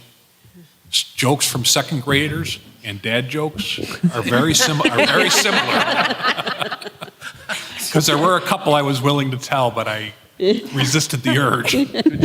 So if Rob asked if you sang, I'll ask if you danced. I didn't dance either. Any other reports from board members? I went to football day at Hawthorne, which was a super cool event that I had never heard of before, and it was so much fun. And we had there were a bunch of Wheaton North football players that came over, and had several sessions with the various ages of kids, and oh my gosh, it was the best thing. It was so much fun, and to watch the little kids go and tackle the tackle guy, and one of the football players had the pad, and the kids would come and ram into him, and every time that guy would fall down, and I was like, so I mean they were getting their workout with those kids. So it was a beautiful day, and it was a really fun event that I didn't even know happened in our district. So it was great. Topics for future discussion: the 2022 Truth in Taxation hearing, December 14th. Library Learning Center material selection process. Next meeting is December 14th at Johnson. There being no further action to come before the board in open session, I ask for a motion and a second to adjourn the meeting. So moved. Second. By Mrs. Paulson, second by Mrs. Blattner. All those in favor say aye. Booten. Oh, I'm sorry, Booten, sorry. Aye. Opposed? Meeting is adjourned.